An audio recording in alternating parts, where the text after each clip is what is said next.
The Lucy Show, starring Lucille Ball.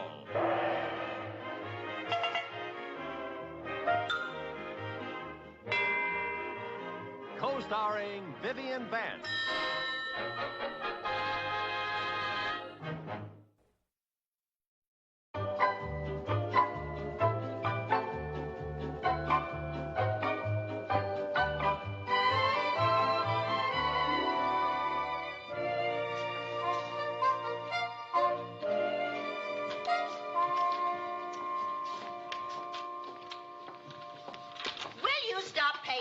Well, I'm sorry, but I'm so nervous. I'm afraid the town council is going to refuse to give us any money. Oh, now how can they refuse an appropriation for the women's volunteers? We're the only fire department Danfield has. I know, but with Mr. Mooney as the new chairman of the finance committee, anything can happen. You know how he is. Oh, I know he's tight with your trust fund, but this is different.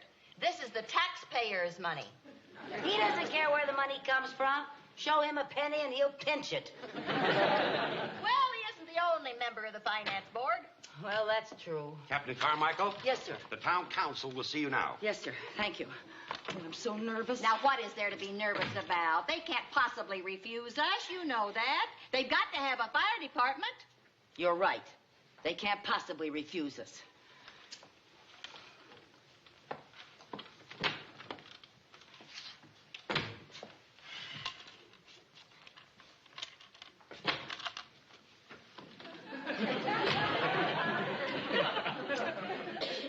They did.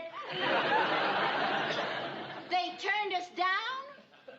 In 4 words. I said hello, they said no, I said why, they said goodbye. And so we bid a fond farewell to the Women's Volunteer Fire Department of Danfield. I just don't understand it. They can't get along without a fire department. No. Well, I'm not giving up without a fight, I'll tell you that. Gentlemen, I think that was a very good meeting. Yeah, we can get it. Boo! Boo! Boo! Boo! Goodbye, ladies. We'd like a word with you, if you don't mind, sir. The matter is closed, and so is the bank. Let yourselves out. We are not leaving here until you give us one good reason why we did not get our appropriation. How can you do this to us? Look at our record as firefighters. Oh, I have. Last year, 43 cat rescues. Well, there you are. 12 of them were the same cat.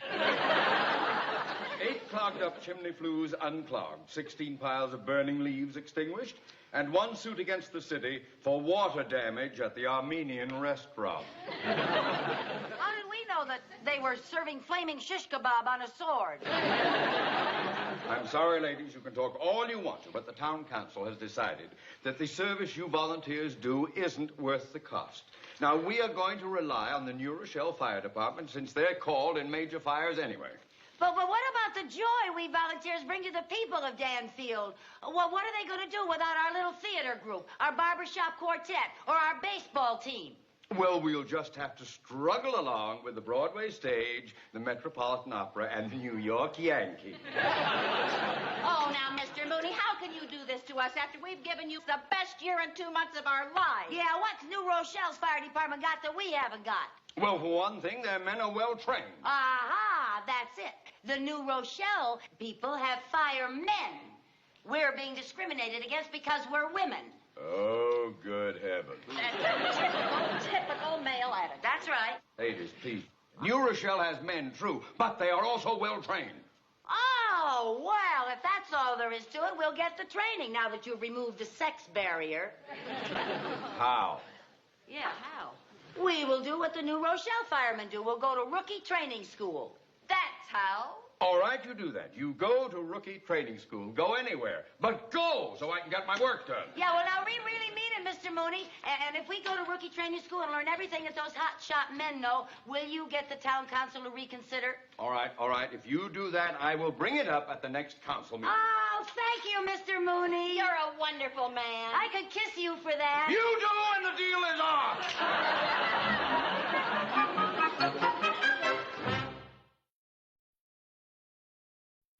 2, 3, 4, hop, 2, 3, 4, hop, 2, 3, 4, hop, 2, 3, 4, hop, 2,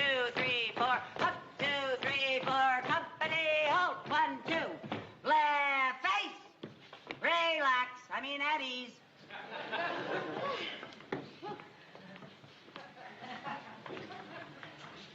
Now, ladies, you have seen the rookie training film. Yes, sir. Let's practice a few of the things we saw. First, we'll try the fireman's carry. The larger women pick up the smaller one. Okay, girls, get rid of your axes and pair off. Pair off and get ready for the lift. Come on the double. Now remember, the larger girls pick up the smaller girls. Pick me up. Oh, come now. You're taller than I am. Captain Burke, What's the trouble, Captain Carmichael? when you said larger, did you mean up and down or back and forth? It doesn't really matter, Captain. Okay. Ready? Lift.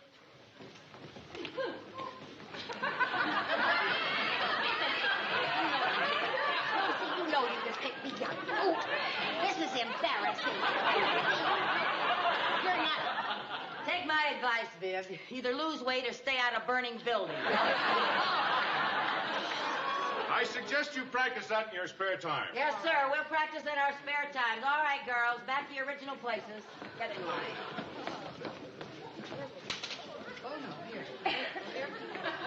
Of course, if someone in a burning building is injured and we can't use the fireman's carry, we use this stretcher, strapping the person in securely.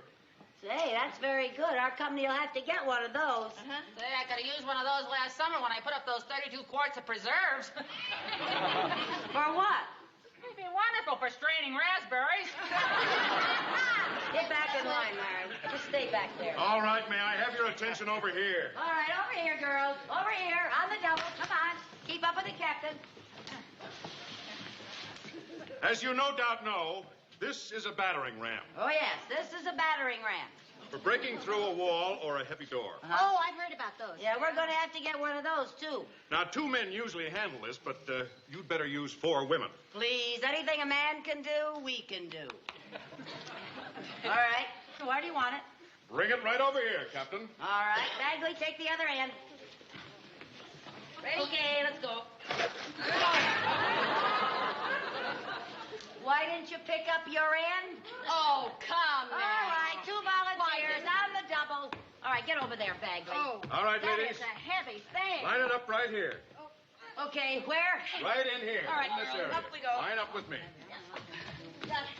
Okay, we got it. Now, assume there's a wall here. Yes, sir. As a team, you swing the battering ram 1 and 2 and 3 and into the wall. Yes, sir. Take it over, Captain. Okay, here we go. 1 and 2 and 3 and...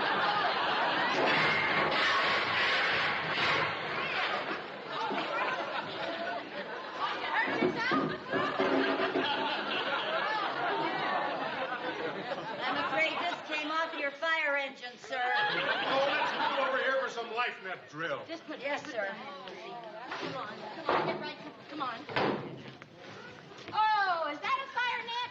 It's darling. Look, it's quilted. We'll need one of those, too. I'm curious. What equipment does your company have? Oh, we have lots of equipment. Ladders and hoses and axes. And don't forget a quart of milk and a saucer. Go back in line. All right, ladies, get the net down in this area. Yeah, all right, girls. Bring the net down here. All right, get a firm grip now. It's heavy, Lucy. All right, never mind how heavy it is. Just get a firm grip and bring it down here. Okay, everybody got it? Okay, Captain, we're ready. Now, as you saw in the film, when someone jumps from a building, your captain will direct you into getting the net into the proper position to catch the person. Yes. Shall we try it? All right, girls, everybody ready? Yeah. All right, get a firm grip now. Okay, Captain, we're ready. All set, Charlie? Okay. Take over, Captain Carmichael. Okay, watch me, girls, for instruction on which way to go. All right, don't panic, sir. We'll save you. Okay, Charlie, go. Quick, girls, move to your left. Left.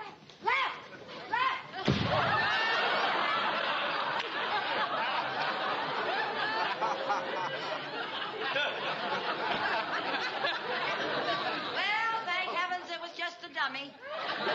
He isn't the only one.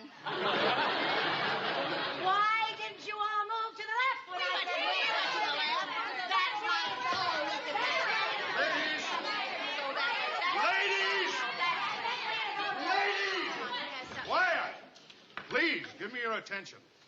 Attention! Captain Carmichael, since you are all standing in a circle, you cannot use the directions right and left. See? To move the net into position, you indicate the direction by moving your head and yelling, ho. If you want to go to the left, you say, ho, ho. If you want to go to the right, you say, ho, ho. Have you got that? Ho! Yes, sir. Get that. Ho! Ho! Ho! Yes, sir. All right, girl. Ho! Ho! Let's try it again. All right, quiet, girl. Quiet. Here we go again. Go. All right, don't panic, sir. We'll save you. Here we go again, Charlie. All right, come on, group. Let's try it again. All right, come on. Ho! Ho! Ho! Ho! Ho! Well, we're getting warmer. All right, let's try it again. Oh, wait a minute. I think that's enough for today. We'll go to something else. Now, ladies, over here. All right, get rid of the net. Come on, line up over here on the double. Okay. Hurry up. Come on the double. Listen to the captain now.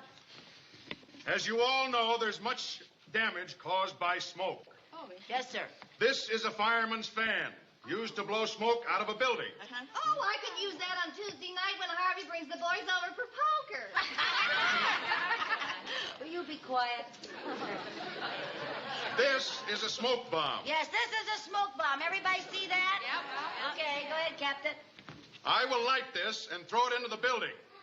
Your captain will take the fan in and show you how quickly the fan blows the smoke out of the building. Okay. Now, don't worry, ladies. This isn't a bomb. It's not going to blow up in that sense. I wonder how this thing turns on, Viv. Oh, there it is. There it is. There we go. Take it in the middle. Turn that fan off! Turn that thing off! Turn it off, Listen. Turn it off. Turn that thing off! Yes, sir, I did, sir. I'm sorry, sir. Well, ladies, you've seen how the fan blows the smoke. Yes, sir. Let's try a little ladder drill. Oh, we'll be good at that. You wait. All right, and over see. by the ladder. We're going to have to get one of these, too. And if there's no fire, I get dibs on it for Tuesday night.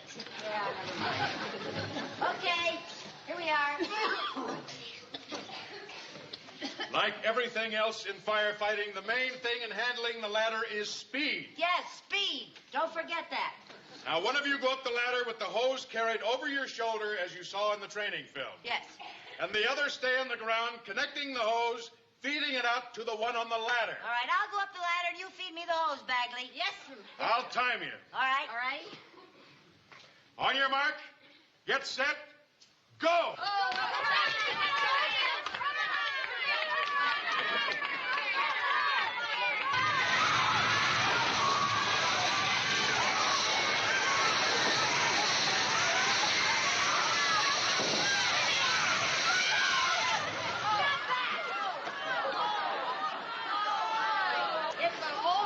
Class is dismissed. Oh, that's awful strong. Class That was dismissed.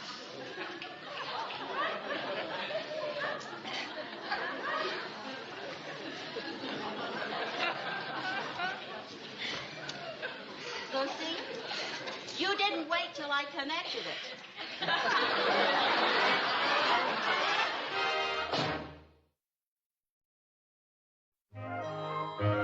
Oh, will that fire alarm ever go off? This is a fine mess. We go to school for 2 weeks. We're trained to the teeth, and we don't get a chance to show off. Yeah. There it is. That's it. That's the fire. Now we can show what we've learned. That's it. Now we're going to get the little fire. Hurry up. Don't talk so much. Just hurry up. Hold it. Hold it. What's the matter? When are we ever going to learn to tell the difference between the fire alarm and the noon whistle at the glove factory? Oh, dear. Where's a good fire when you need one? Lucy, do we really have to have a fire? Mr. Mooney knows we're well trained. He said he would take up that appropriation with the town council this afternoon. You know, Mr. Mooney is a banker. He wants collateral. He needs proof. Yes, he's got to have proof. Hey, I got an idea.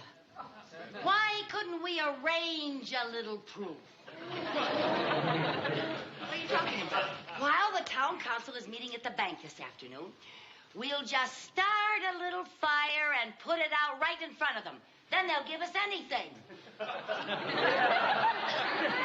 give us 30 years for arson.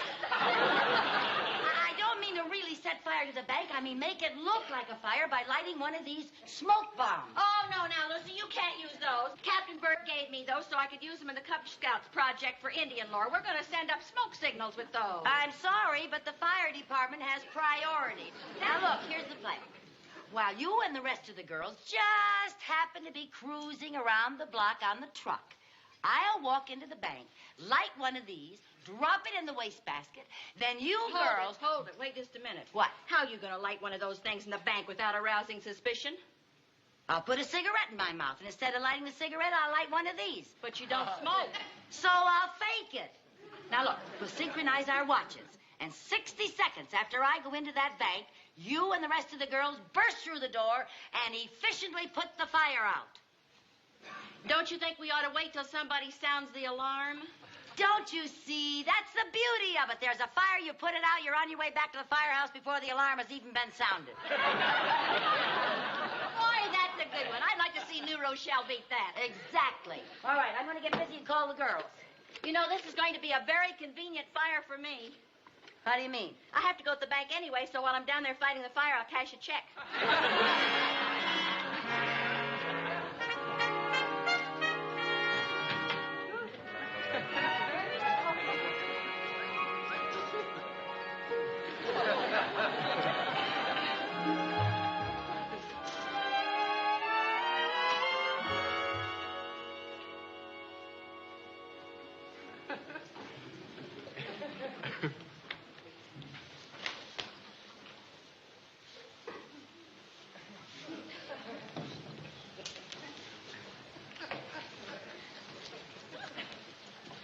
Mrs. Carmichael? Oh, hi, Albert. What have you been up to? Well, why do you say that? Well, I haven't seen you around the bank lately, and I wondered how you'd been. Oh, I've been fine. Well, nice to see you in the bank again. Yeah, it was nice to be in the bank again.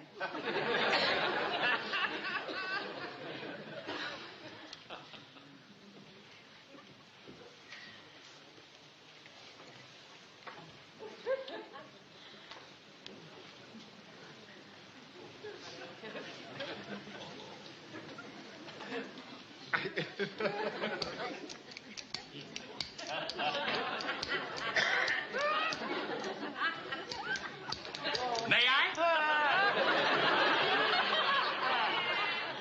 No thanks, I don't smoke. I do smoke.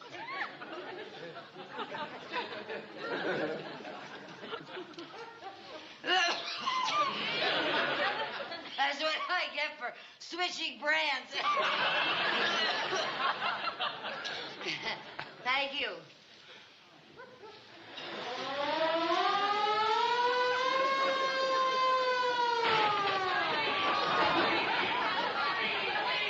There's no fire here! No, whatever gave you the idea there was a fire here? Just give me one more minute. Just one more minute. Yeah. Okay. Sorry, folks. The false alarm. Yeah, I won't that. I'm sorry, there's no fire here. All right.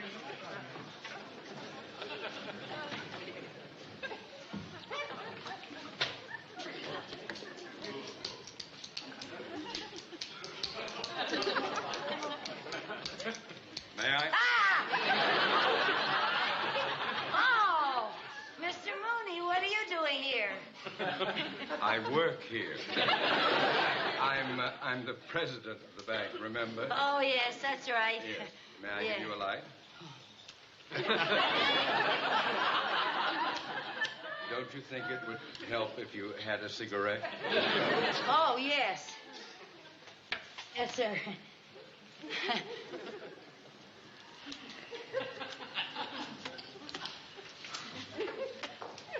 Thank you. You'll excuse me, I have to get some papers, get back to that meeting.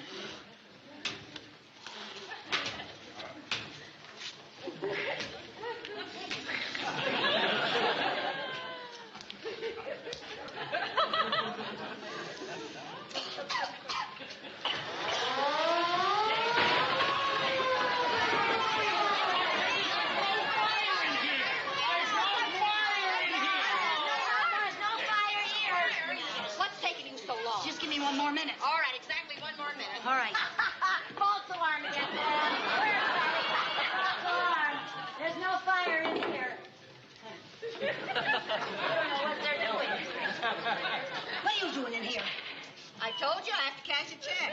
You get out of here. Officer, thank you.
A good bank president goes down with his vault.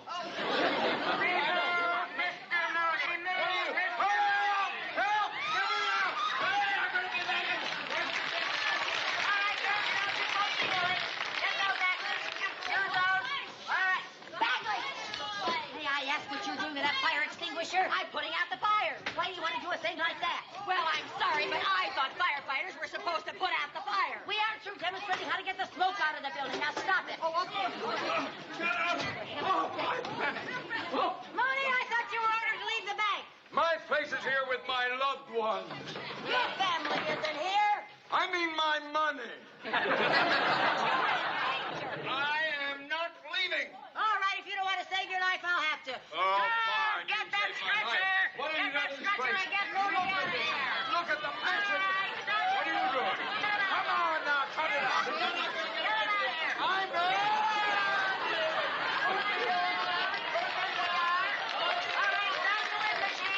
Turn on that one back in the color stage. Yeah, and you turn on the other one. Okay, now, let's put out those raging flames. Come on, Biff. Put it out. Put it out now.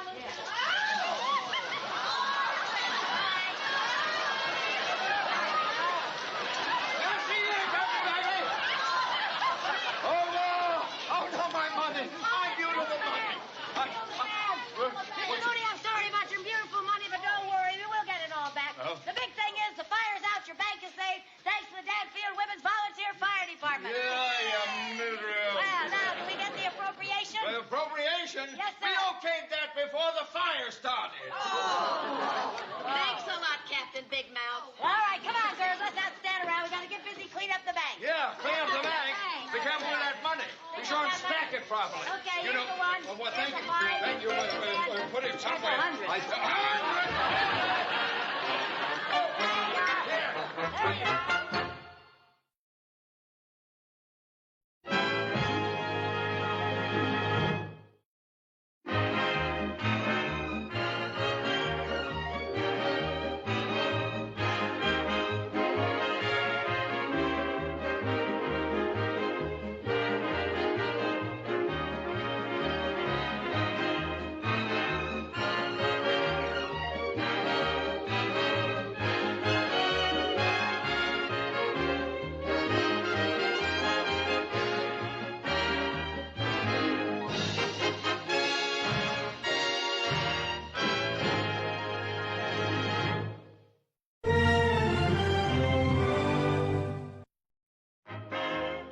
The Lucy Show, starring Lucille Ball.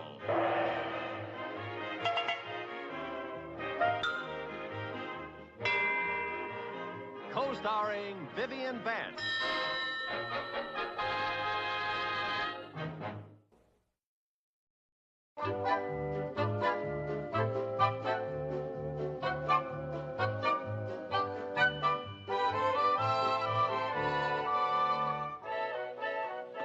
Are you almost finished with that name tag, Viv? All finished, the last one. Okay, thanks. Let's see now. I have pajamas, handkerchiefs, socks, T-shirts, sweater. Give me that tennis racket there. I think I have everything.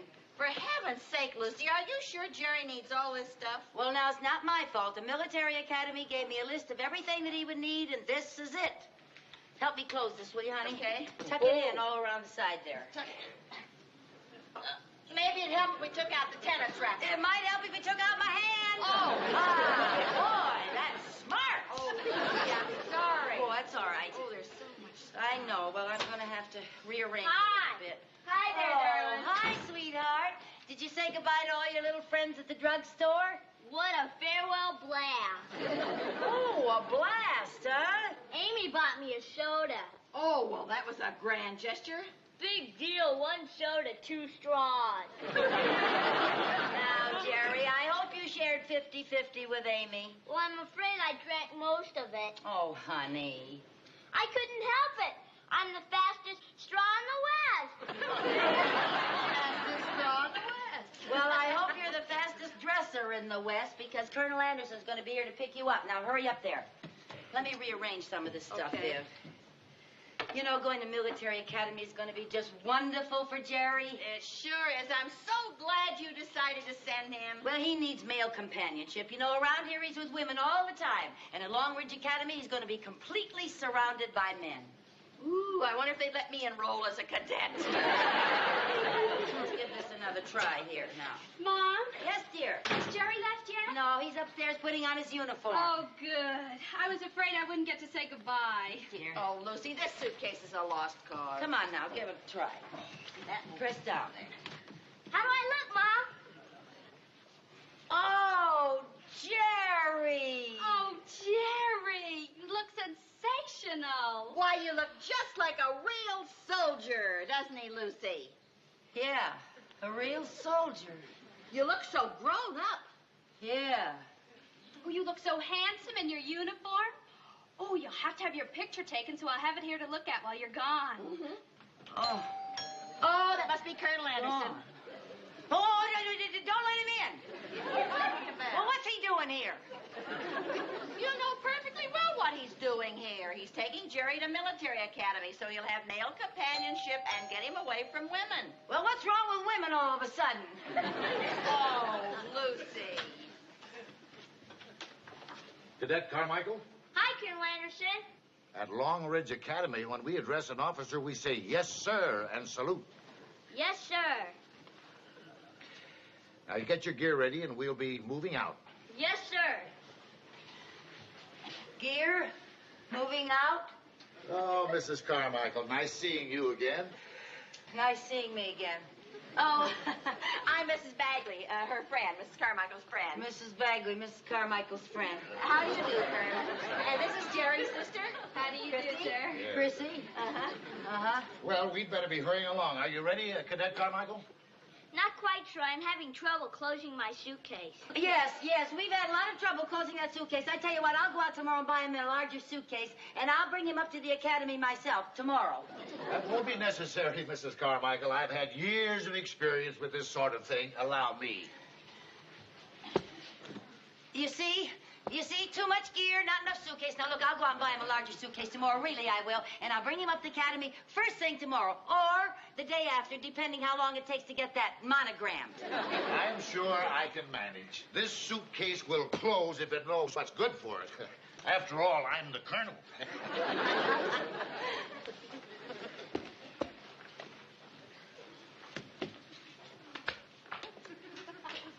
Mission accomplished. Well, now, that's using your head. All right, Cadet Carmichael, we're ready now. Yes, sir. Goodbye, honey. Bye, Mom, sir. Oh, look, dear, Be sure and wash behind your teeth and brush your ears. And be a good boy, mind the colonel. I'm sure he'll be fine. And, honey, I'll be up to see you in a few days. Mrs. Carmichael, we have a rule at the academy. No parents are allowed to visit the new cadets for the first 2 weeks. For 2 weeks? That's 14 days. I'm aware of that. It was all in the brochure we sent you about the academy. Well, I'm afraid I missed that. Well, for long years of experience, we have learned that our policy is beneficial both for the child and the parent during the cadet's orientation period. Well, shall we go, cadet? Yes, sir. Honey, don't forget to write now, and I'll be up to see you in 2 weeks. 1 minute after midnight. Wait a minute. I forgot. Here's some postcards, honey. They're all stamped and addressed, and you write me twice a day. The minute you get up before you go to bed at night. Have a wonderful time, Jerry. Bye, honey.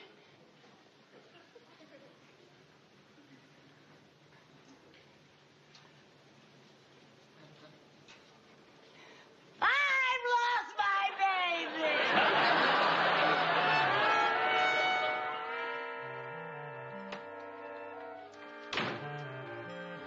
Dear, no mail from Jerry. I thought sure I'd get a postcard. Lucy just left yesterday afternoon. There's no way he could have sent you one unless he mailed it on his way out of town. Well, I just want to know if he got there safely. There's a lot of traffic on that road, you know. With Colonel Anderson in charge, he don't have a thing to worry about. If traffic gets too heavy, he'll sit on it. Dear. I know what I'm going to do. What are you going to do? I don't know why I didn't think of this before. I'll call him. Oh. Hello? Hello, this is Mrs. Carmichael. May I speak to my son, Jerry, please? Pardon? Well, yes, I knew it was against the rules to visit them for the first 2 weeks, but I never dreamed you weren't allowed to speak to them on the phone. Hello? Hello? I guess they got another call. Against the rules, huh? Apparently. They sure have a lot of rules around there. Colonel Anderson runs it like it was a jail or something. You'd think they'd give a little boy one call to his mother. I know a way to get to talk to him.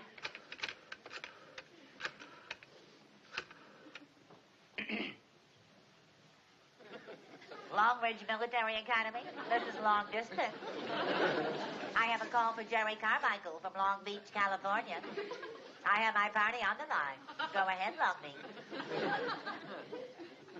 Hello, this is Abigail Carmichael, Jerry's 99-year-old great-grandmother. I was wondering if I could speak to the little nipper. Against the rules. Well, at my age, I don't pay attention to rules. Rules, push, tush. So, young man, if you'll just skedaddle and put my great-grandson on the line, I'd appreciate it. Well, the same to you, Corporal. Now, how did he know that was me? Oh, look, Lucy, you might as well be patient, and in 2 weeks you can go up to the school and spend a whole afternoon with Jerry. 2 weeks is such a long time. What if he's changed so much I don't recognize him? I could spend the whole afternoon with the wrong boy.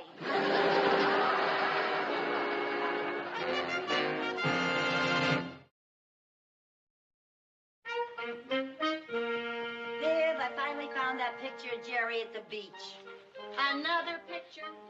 Don't you think you have enough pictures of Jerry around this room? Well, these pictures are all I have. These are my memories. Oh, Lucy, he's only been gone for 3 days. Well, it's easy for you to talk. You still have your Sherman at home. He hasn't answered his country's call yet. Oh, he's only gone to military school. He isn't overseas. Well, he might as well be overseas. I can't visit him, and every time I call him, they won't let me talk to him. Well, for goodness sakes, you've got pictures of him from the time he was 1 week old to 10 years. If you turn your head fast, he grows up right there. Well, thank goodness I've got these pictures. He's going to be at Long Ridge until he's a senior. Then he's going to go to college, and then he'll get married. And if I know that wife of his, she'll never let me visit him. Lucy, get hold of yourself. Wonder where I should put these. Back in the attic where you found them.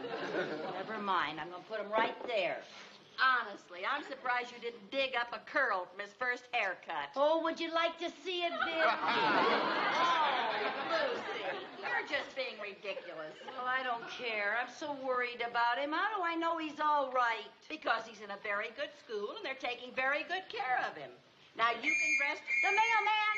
That's the mailman!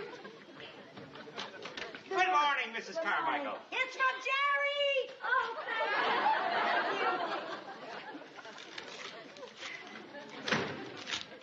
Dear Mom. Dear Mom, he still remembers me. They blow the bugle at 6:30 and we have to get up. I eat everything on my plate. Say hello to everybody. Having a wonderful time. Your son, Jerry. See? What did I tell you? You have nothing to worry about. Nothing to worry about. That's what you think. I can read between the lines. What do you mean between the lines? They blow the bugle at 6:30 and he has to get up. Has to get up. He doesn't want to get up. You know that. He likes to stay in bed and hide under the covers. He hates it there. Oh, Lucy. And get this. I eat everything on my plate. You know he always leaves something. Why does he eat everything on his plate? Because they don't give him enough. They're starving him to death. Oh, come now. Look at this. Having a wonderful time. Now, what comes after having a wonderful time? A period. I don't mean that. I mean the expression, having a wonderful time. What comes after that? Wish you were here. He wishes I were there. That's what. And you know why? Because the poor little darling is homesick, sleepy, and half crazed with hunger. Oh, now, if he felt like that, don't you think he would tell you? How could he? He wouldn't dare tell me the truth because of military censorship. Oh, Lucy. I'm going up to that academy right now. Now, remember the rule. You can't visit a cadet for 2 weeks. Vivian, my place is with my son in the trenches.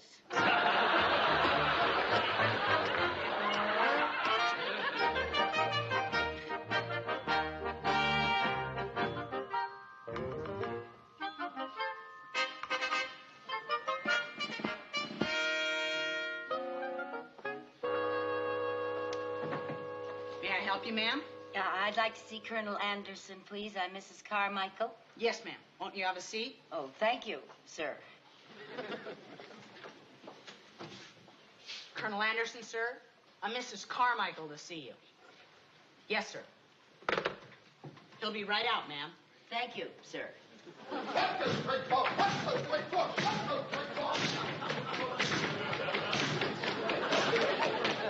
Have you declared war on some other military academy? Beg your pardon, ma'am? Well, those guns and the way you're dressed. These uniforms are for training maneuvers, ma'am. Oh, training maneuvers. Yes, ma'am. Oh. Clark, give this uniform to George Curry when he gets off sentry duty. Right.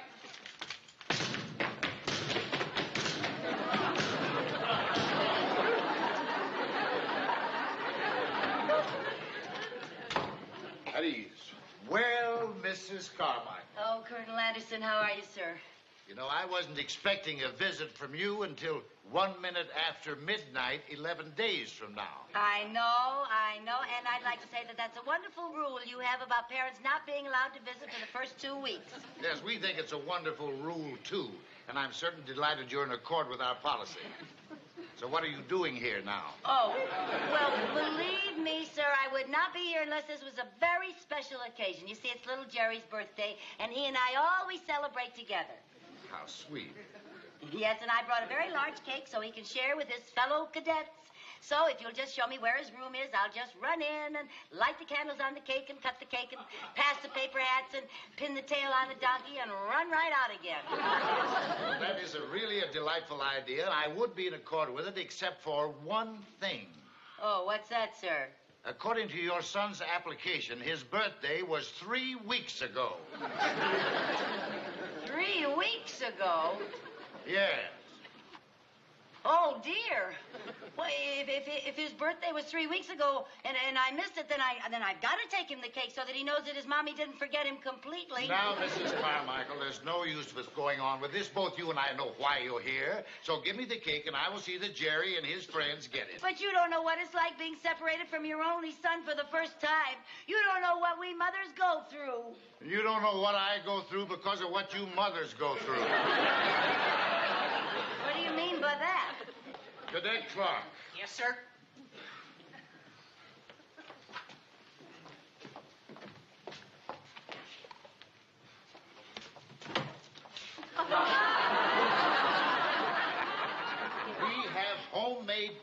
every night of the semester, thanks to Mother Love and a large freezer.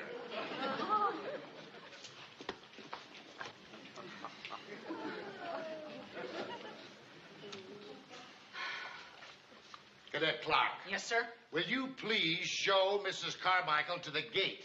The gate, sir? Yes, the gate. Yes, sir. Goodbye, Mrs. Carmichael. And we will see you on the first visiting day. Yes, sir.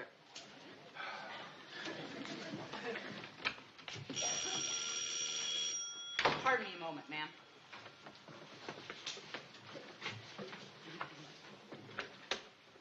Reception desk, Cadet Clark speaking. Yes, sir. Uniform for the day is lower classman dress, intermediate classman fatigues, upperclassman training maneuver uniforms. Yes, sir. Obstacle course training schedule of 1,300. Drill 1,400. No, sir. Only if it rains. No, sir. I don't think that'll happen. Roger. Yes, sir. I beg your pardon for the delay, Mrs. Carmichael. Oh, that's quite all right. Cadet Clark. Yes, ma'am? Just so I don't waste any time when I come on visiting day, could you give me an idea where Cadet Carmichael is bivouacked or bunked or whatever it is you call it? Oh, he's in Wellington Hall. Oh, he's in Wellington Hall. Oh, I see. And just where is that? Well, you go through these doors, across the drill field, and past the library. Oh, through these doors, across the drill field, and past the library. Yes, ma'am. I see. Thank you. Oh, yes.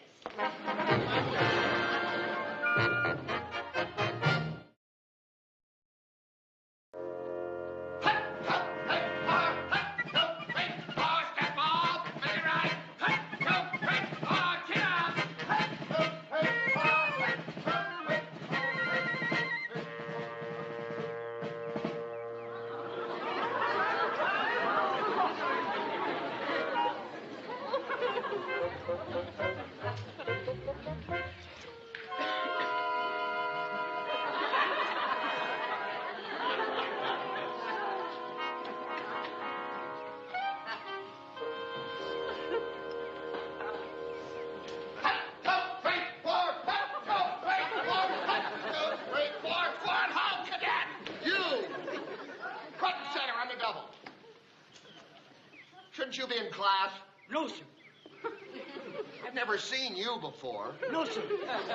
Oh, you must be that transfer from Rockingham. Transfer from Rockingham. Yes, and your name is Cadet Cosgrove. Cosgrove. Well, fall in, Cadet Cosgrove. Over there. Left, face. Over there on the end of the line, Cosgrove. Now, you know, men, your parents have asked us to make you complete soldiers. Cosgrove!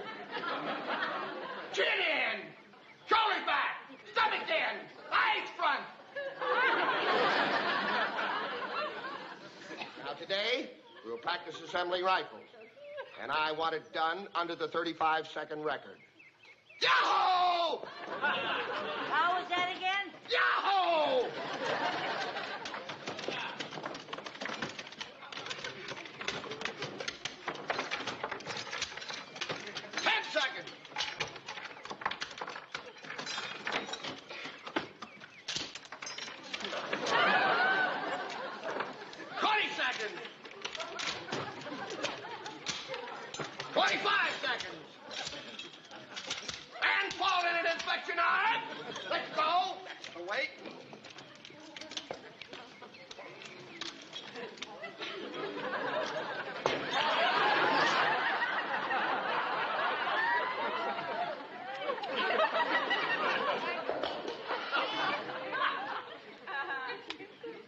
Proceed to the obstacle course.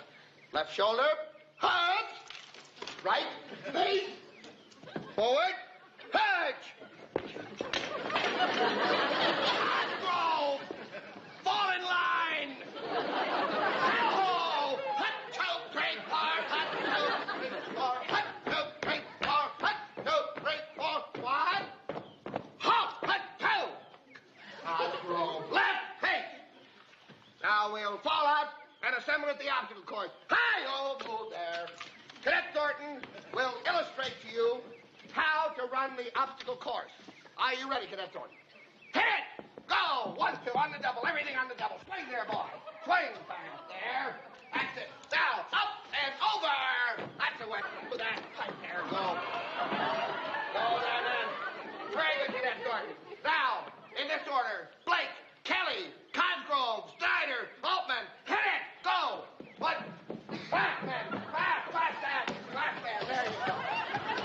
There you go. There you go. Swing it over.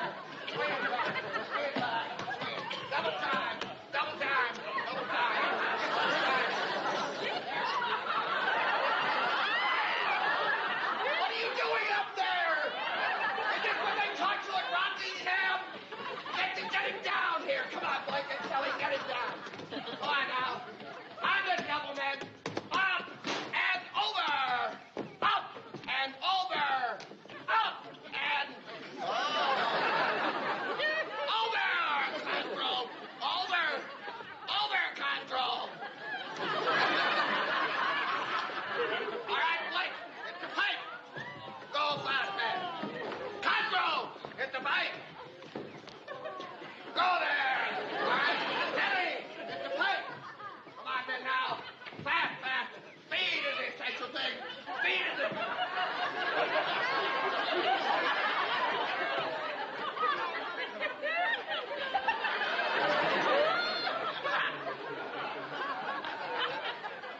Cosgrove.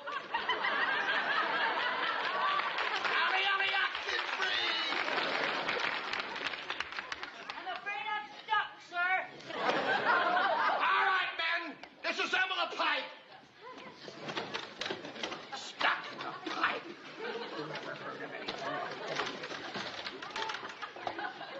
All right, now. Come on, get out of there, Cosgrove. Still stuck, sir. All right. Stand him upright. All right, now get out of there, Cosgrove. Still stuck, sir. All right. Inhale. Exhale. That ought to do it. Slip it off. Well, that's it for me today, man. All right, on the double. Everybody hit the showers. Oh, man.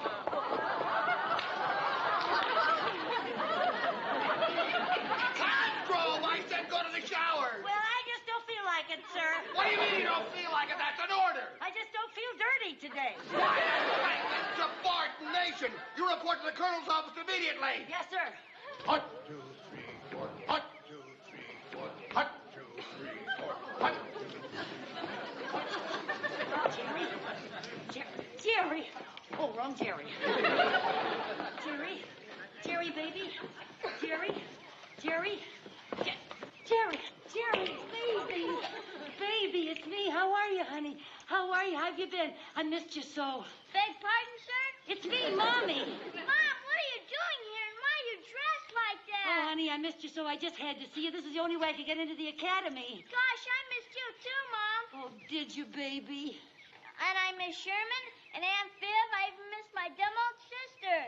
Really, honey? Oh. To tell you the truth, I don't think I should be sent away to school until I'm more emotionally secure. At ease, men. I heard what you said about not being quite ready for Long Ridge, and I agree. Oh, yes. That's right. We have to think of his emotional insecurity, Colonel. I wasn't thinking of his as much as I was thinking of yours, Mrs. Carmichael. Now, why don't you two gather your gear and trot along home and come back and see us in, maybe a couple of years? Oh, Colonel Addison, you act stern and gruff, but inside you're just a big old cuddly honey bear. What? Sir? Attention. Right, face. Forward, hunt. 1, 2, 3, 4, hunt.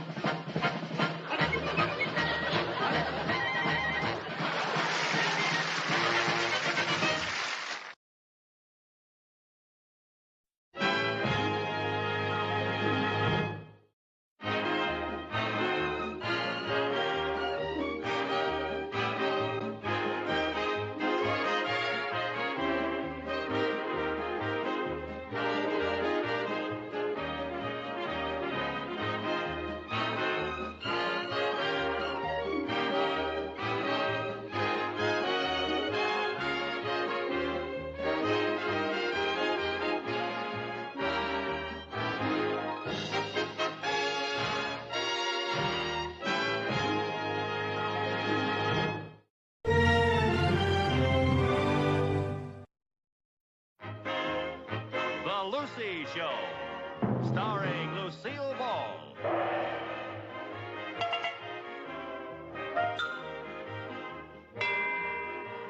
Co-starring Vivian Vance.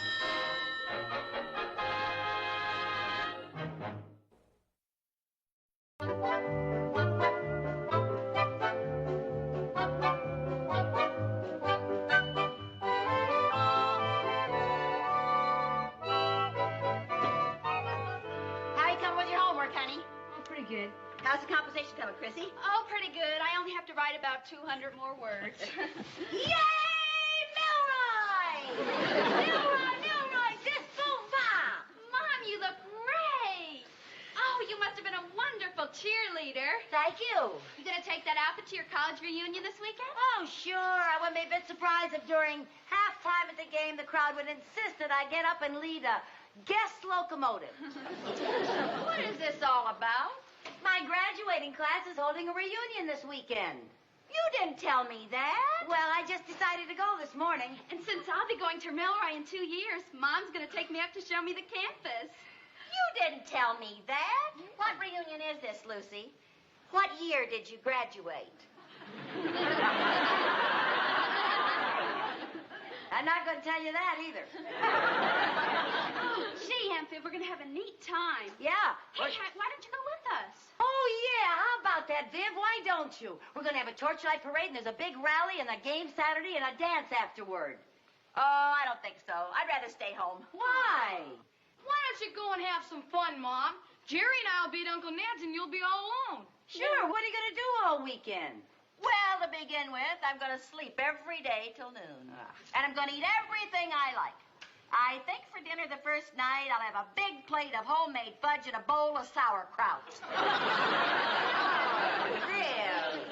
Come on. You'll have a lot more fun at Milroy. I defy you to top what I just outlined. Well, for one thing, we can go to the game and the dance with two cute bachelor professors. You topped it. All right, listen, if you're going to go, you both have to learn some of the Milroy yells so you can get into the spirit of the game. Sit down. Okay. All right. Now, this first yell I'm going to teach you is a wonderful one. It has 26 rahs at the end. Oh. I'll do it, and then you do it with me, okay? All right. All right, okay, gang. Let's give me the old Milroy axe. Give him the axe. Give him the axe. Give him the axe. Where? Right in the neck. Right in the neck. Right in the neck. There. Give him the axe. The axe. The axe. Give him the axe. The axe. The axe. Give him the axe. Give him the axe. Give him the axe. Where? Right in the neck. The neck. The neck. Right in the neck. The neck. The neck. Right in the neck. Right in the neck. Right in the neck. There. Yay, Milroy. Yay. Wow, wow, wow.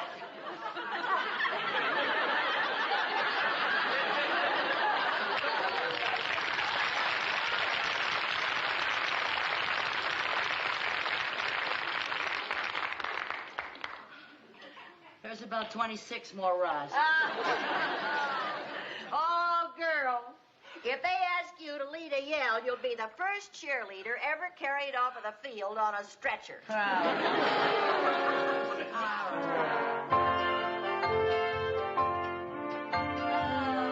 Chrissy, isn't this a beautiful campus? Oh, I can't wait to come here. And you know what? In the springtime, all these trees are in blossom. Oh.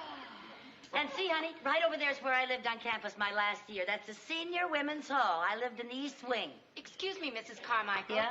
That's not the Senior Women's Hall anymore. Oh? No, it's a men's dorm. Oh. Sounds like you left school too soon, Lucy. Come on, honey. And right over there is Dean Bennett's house. Oh. And right now, we are standing right in front of the most famous landmark on campus. This is the Milroy Bell Tower, named after Zachary Milroy, the founder of the university. And usually... Oh, dear. What's the matter? Zachary Milroy's statue is up there. Well, who do you expect to find on the Milroy Tower? Leland Stanford? No, I mean at homecoming, the statue is always stolen by one of the dorms. It's tradition. Hey, how come you haven't already swiped him? What's happened to your old dorm spirit? Oh, Dean Bennett clamped down again this year. He said stealing Zachary is out. Oh, he says that every year. He never means it. Oh, he sounded like he meant it this time. Well, he sounds like he means it every time. Look, this is your chance. Go on, get him. We'll stand guard. You can help him, Chris. Okay. Go ahead. Hey, wait a minute. What? Where are we going to hide him? Oh, the campus police are all over the place. Yeah, I know. Good spots are hard to find. Let me think now. I got it. Under the porch of the journalism building. That's where I hid him when I was a senior. No, the journalism building was torn down the year after you left. Oh. What year was that, honey? I know where we can hide him. In the closet in our room at the dorm. They'll never suspect an old grad of being in on this. Oh, that's a great idea. Go ahead. Come on, let's go. Okay. Now be careful. Yeah, we will. Take it easy now. All right. Now, Lucy, do you think you should be encouraging this? Oh, Viv, it's tradition. You have got to steal Zachary and hide him and then sneak him back without having the campus patrol catch you. Why? Because that's part of the tradition. Oh. Well, what if the campus police discover that hot founder in our closet? Oh, nobody ever really tries to catch you. The campus police always look the other way. Well, if nobody really cares and you aren't in any danger of being caught, what's the point of stealing old Zach in the first place? It's tradition.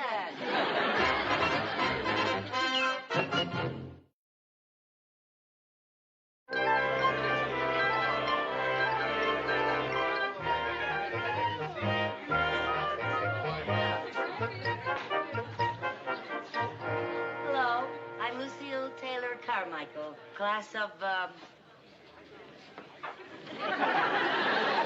there's no point in whispering, dear. We're all in the same class. What year was that, honey? Never mind, Viv. Now, come on, go mingle. Find Chris.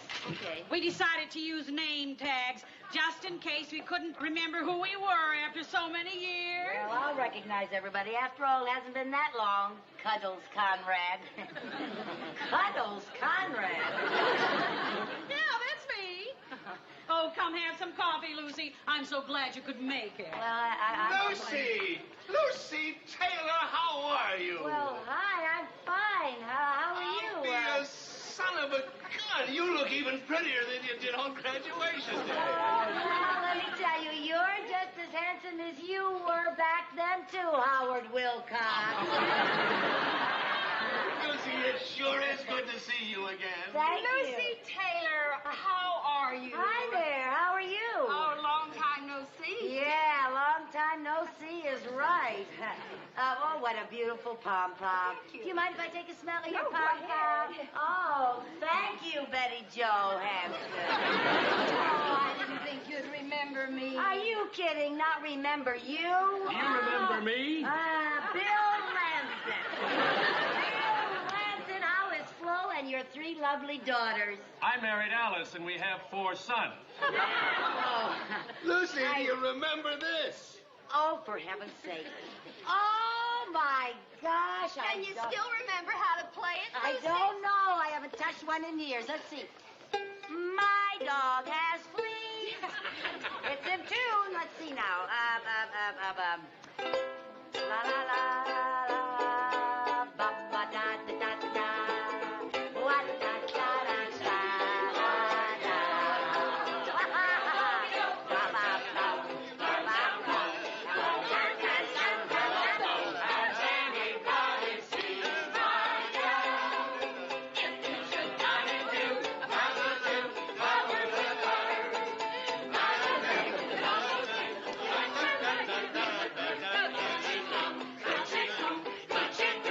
Has anybody seen my girl? Has anybody seen my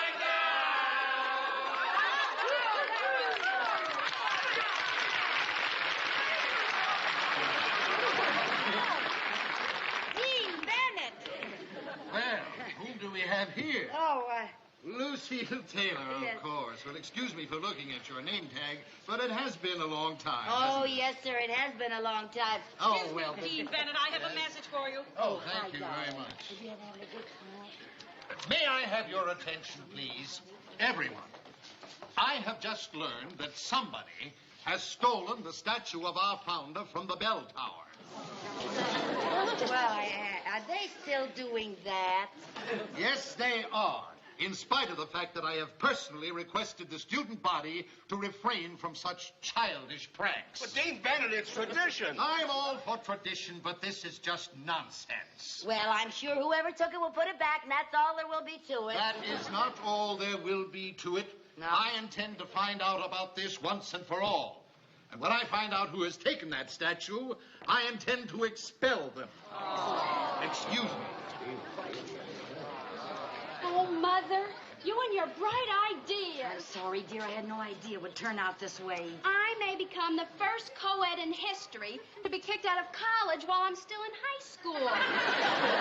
Now, look, don't worry. I'll fix everything. Now, look, Chris, you go on to the rally. I don't want you any more involved than you already are. Hey, come here. Now listen. You and I have got to sneak Zachary back to that tower before somebody finds him in our room at the dorm. We can't put that statue back in broad daylight with everybody looking for it. Well, we can if he's wearing a top coat and a hat. Oh, yeah, he's wearing a top coat and a hat. All right. Wait a minute. Where are we going to get a man's coat and a hat? Well, welcome to our class reunion. May I take your coat and hat? Hey, aren't you Art McQuillan? Well, that's right. How about that? I finally knew somebody. Gee, I'm glad to see you, Art. Well, I'm glad to see you too, Dorothy.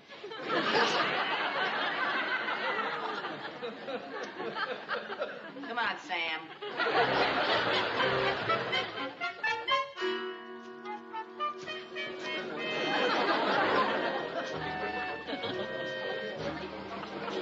Never been so embarrassed in my whole life. Carrying this silly-looking thing between us all the way from the dorm. Nobody thought a thing about it. They assumed he was an old grad who started celebrating homecoming a little early. Well, I wish this old grad hadn't gotten so portly through the years. He weighs a ton. Oh, come on. Remember, we're doing this for Chris. Oh, if you really wanted to do something for Chris, you'd have kept your mouth shut. Oh, dear. Stop grumbling. Let's just get him inside, for heaven's sake. Come on, this way. Hi, Lucy. Oh, hi, Howard. Lucy, aren't you going to the rally? Oh, yeah, in a few minutes. I got to take care of my friend. I'm afraid he started celebrating our victory ahead of time. Can I help you with him? No. His wife and I can handle him. We'll see you at the rally.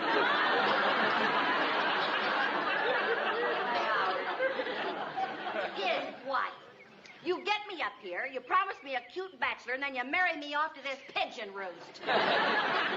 All right. I couldn't tell him he was my husband. I graduated from this college. I have a reputation to maintain. Oh. Now, come on. Come on, dear. Wait, just stop grumbling. Come on. Now, listen. Oh, dear. That can't be. Wait a minute. How do I get the door open? Wait a minute. Yes, all right. Go ahead. Go first. Yes. Come on, Jack, old boy.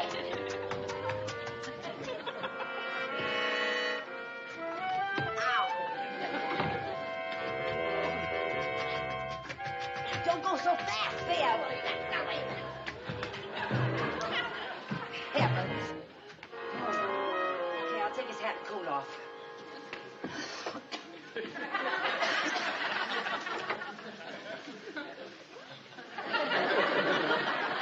A circular staircase yet.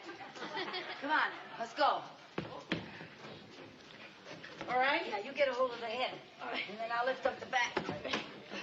You got it? Yeah, I got it. Okay, go ahead. All right. Up you go. I just can't do it, Lucy. You know I'm afraid of height. Afraid of heights? You're only on the first step. Well, don't think just because you got me going backwards, I don't know that there's 4 more flights up there. Oh, come on. Now, you know me and my acrophobia. Bill, do you have any idea what it's like to have a best friend who's a neurotic? Well, you get yourself another best friend, and you'll make me the happiest neurotic in the world. Come on, let's go, huh? Well, now, maybe turn him. Let's see. That's not going to work. Look, that's it. Oh. All right. Ready?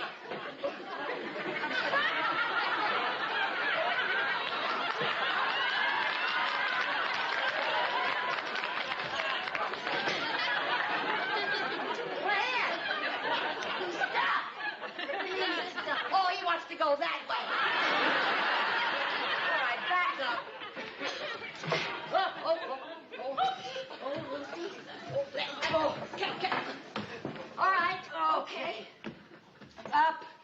Raise him up, Viv. Oh. Oh. Okay. All right. All right. Hold in there. Stop complaining. At least you got a man in your arms. Go ahead. I can't, Lucy. It's stuck again. Well, scrooch him a little. The other way. Well, you didn't say which way. You'll have to be a little more specific about your scrooching, girl. Oh, Lucy, so heavy. Oh, Viv. Oh, dear. Why did you have to go to a college that had a fat founder? I'll thank you to show a little more respect for our founder. Now, come on. Stand up, Viv, and get going. We're going to be late for the rally. Stand up. You can't do it sitting down.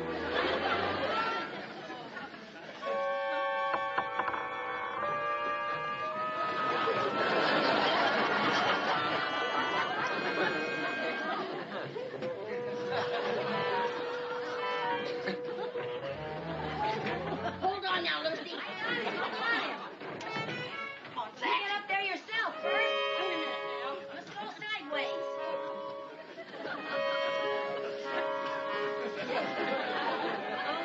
All the way. Hurry up, he's getting heavy. All right, hold on now. Just hold him right there. Hold him right there. Got it. Okay. Come on. Come on. I can't. Oh.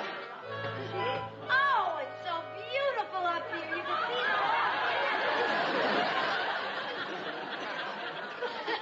Lucy, it's so high.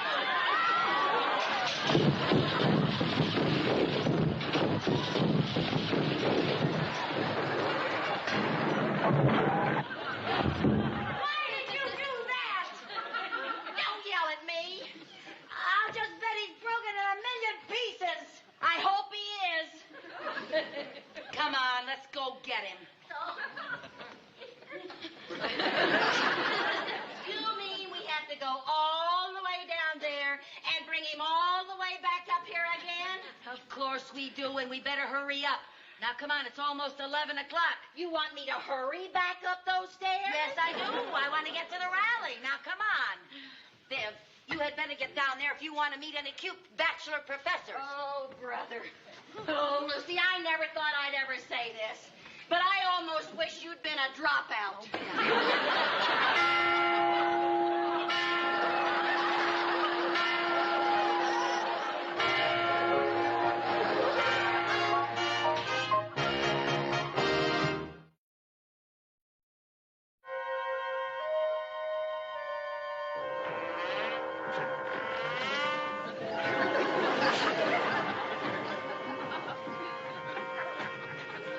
Hang on now, Viv. Get way up at the top, and then I'll shove him up there. All right. Okay, coming fine now. Don't give up now. Up you go, girl. All right. You got it. All right. You got it? Yep. All right, stand up. You can't do it sitting down. Oh, keep still. How many times do I have to tell you to get on your feet? Oh, for heaven's sake, Viv, I can't hold this thing any longer. I got it. Oh, all right. Right. All right, all the way up there. Oh, Okay. okay now. All right, now. Now, we'll put him over on his little platform. Come on. Go around the bell this way. We'll have to... You know, I spent more time with Zachary than I did with my ex-husband. Right here. Yeah? Now, you hold on up here like this. Yeah? And I'll take the seat and put him over the railing. All righty, you got it? Go. Okay, wait a minute now. Oh. Oh, well, I'll lower him carefully. Watch out for his hand. Is he there? Wait a minute. Wait a minute. Oh. Got him? Yeah. Oh. Mission accomplished. Thank goodness. Oh, boy. Come on, let's go at the rally. You think it's still going on? It's almost 12 o'clock, girl. There! What? There's no handle on this door! No handle on the door. Why did you close it? I didn't know there's any handle on the door!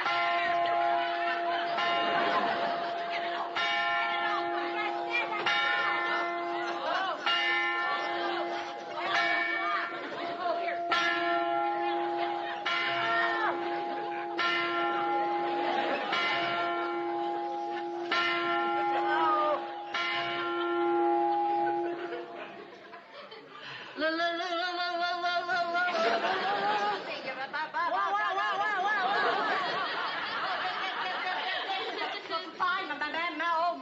Let's not yell at each other. You yell over the side. What are you doing anyway?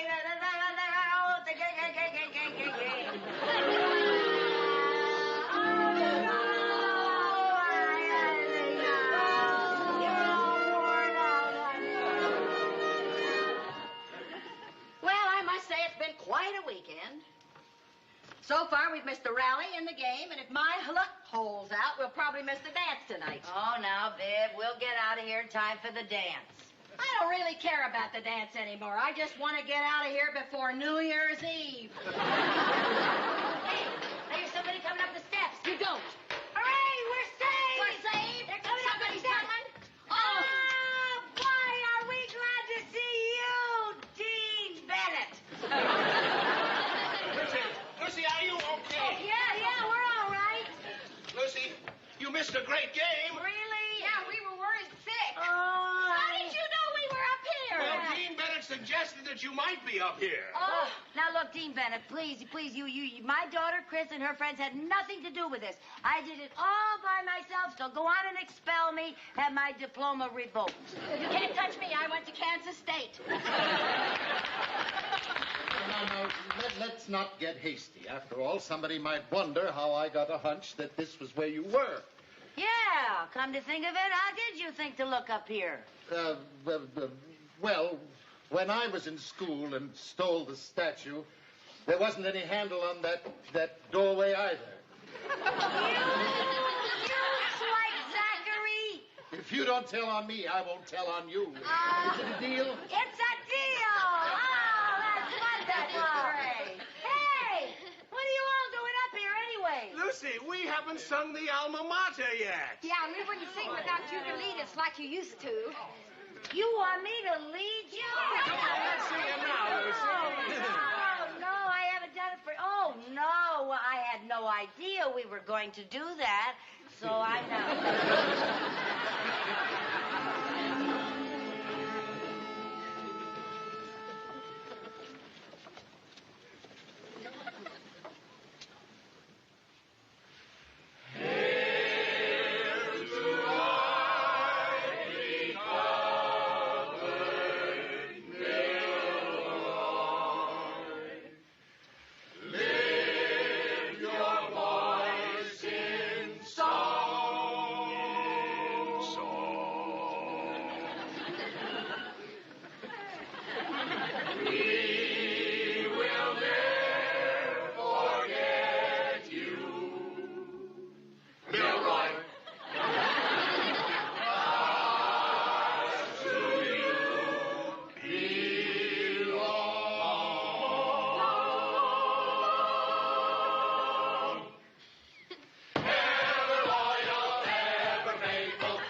Lucy Show, starring Lucille Ball.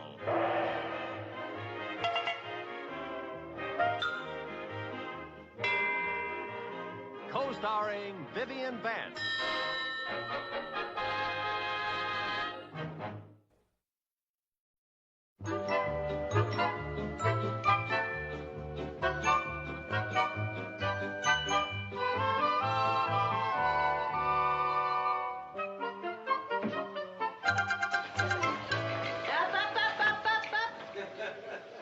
Where are you fellas going? Over to the Y to trap my submarine in the swimming pool. I thought you were going to put that in the bathtub. I tried it, but the bathtub isn't good for submarines. If you ask me, the bathtub isn't good for anything.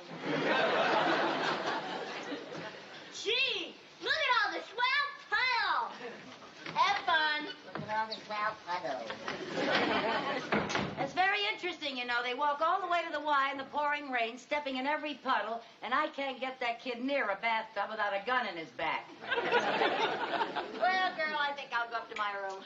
It's a great morning for a nice long nap. Well, that's a good idea. Get a lot of sleep so you can stay awake tonight. What does that mean? It means you had one of your nightmares. You talked in your sleep last night. Oh, did I do that again? Yeah, I could hear you all the way down to my room. It was very disturbing. What did I say? I couldn't quite make out. That's what was so disturbing.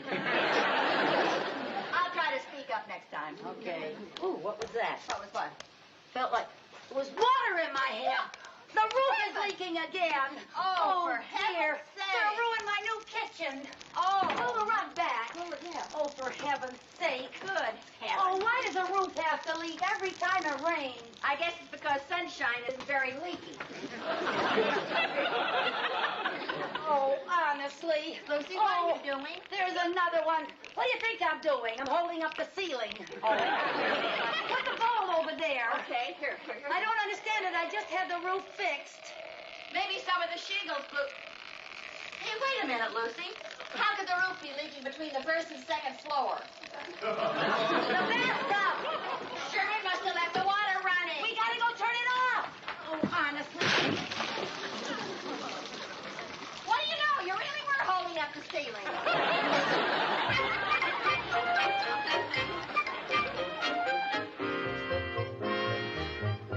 Hurry up, Viv. I'm hurrying as fast as I can. Mixing plaster isn't exactly like making a cake, you know. I still don't know why we're doing this. Amateurs just shouldn't attempt a job like this. All right, now, Mr. Peterson told us he charged $40 for this job. But we don't know a doodly squirt about plastering. Okay, Viv, it was your son who let the bathtub run over, so you pay the $40. You know, the more you talk, the more we know about plastering. I thought you'd see it my way. You know, Lucy, if you ever give up your career in plastering, you can take up blackmailing. Never mind. Okay, it's ready. My opinion, which isn't worth anything, it's ready. That looks pretty good. Pretty good. It looks so delicious, it's all I can do to keep from licking the bowl. Oh, come on. Ready? Yeah.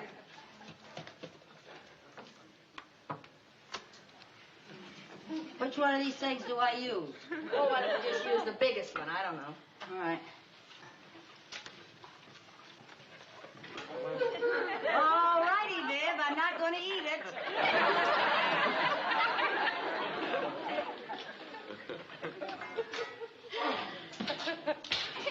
You better keep stirring that or it'll get hard. Oh, Lucy, my arm is tired. Well, you've got to keep stirring. I don't know how much more I'll need. Okay. I'll use your electric mixer. Don't you dare. Well, let's see now.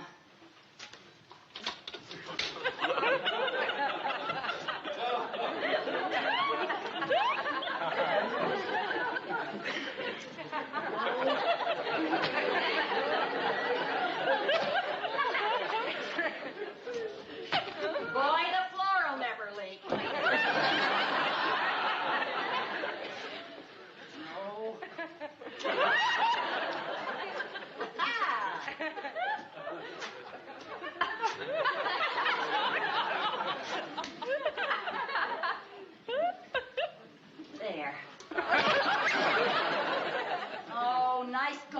Viv.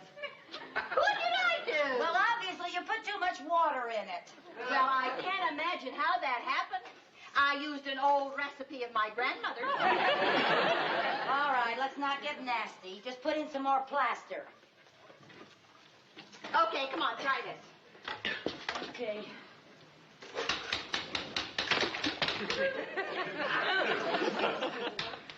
All right. You stir it enough? If I stir it any more, it'll turn to butter. All right, come on. Give me some more. A little bit more. Come on. Yeah, that's enough. Okay. There you go. Thank you. Now, if that does right, I'm going to turn in my union card. Well, it better be right, girl. Boy, I know why plasters make so much money. They have to take so much abuse.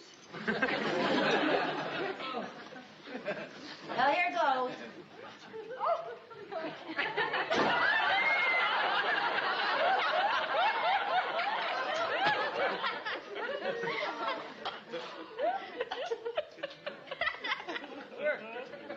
That should do it.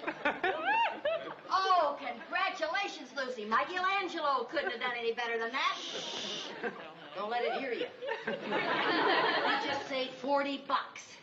Come on, let's clean up this mess. You take those buckets out. Okay. Don't slam that door, girl.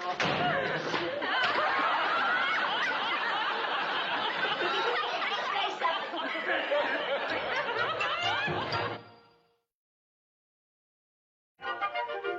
Well, there you are. How about that, Mr. Mooney?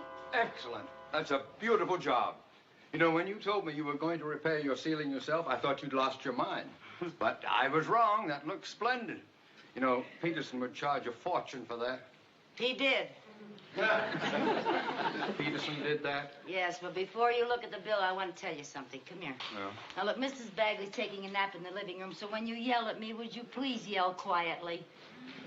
Now, why would I yell at you? Well, every time I show you a bill, you yell at me. It's tradition with us. So here, go ahead, yell. Mrs. Carmichael. What was that for? Well, I thought you were going to yell. It was sort of a leftover flinch. Why should I yell? This is perfectly clear-cut. Since it was her son who let the water overflow in the bathtub, this bill will have to be paid by Mrs. Bagley. Oh, well, I'm afraid you don't know Mrs. Bagley. She has a strange quirk. She thinks the landlord should pay for all repairs. Well, Mrs. Carmichael, I am not going to give you the money out of your trust fund to pay for this bill. Either Mrs. Bagley pays it as she is obligated to do, or you raise her rent. Now, you just go right in there and tell her. Oh, I couldn't do that. Well, somebody's got to tell her. Okay, you go in and tell her and let me know what she says. Very well. I'll go and tell her. Oh, no, you. Oh, no, you should do it after all. You are the landlord. Well, you're the executor of my trust fund. All right. We'll go and face her together after you.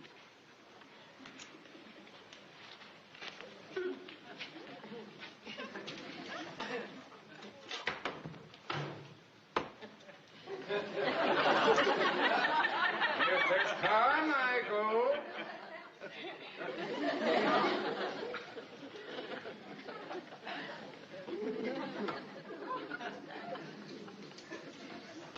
Well, it doesn't make a difference. You don't believe things I... You don't believe me? Ask Lucy. Yeah, Lucy, that's exactly what she thought. Didn't make no difference to me, though, one way or another. She's having a dream, and I hate to interrupt. Let's come back when she's awake. Now. Make my dad a boy Sherman. There's my boy Sherman. Make it that. Viv, honey. What, huh? Hey, oh. Viv. Huh. Oh, hi, Lucy. Hi, dear. I want to ask you a little something, honey. Yeah, what is it? You wouldn't want me to raise your rent, would you? No, I wouldn't. Good night. Well, I asked her. Yep. Mrs. Bagley. Oh, Mr.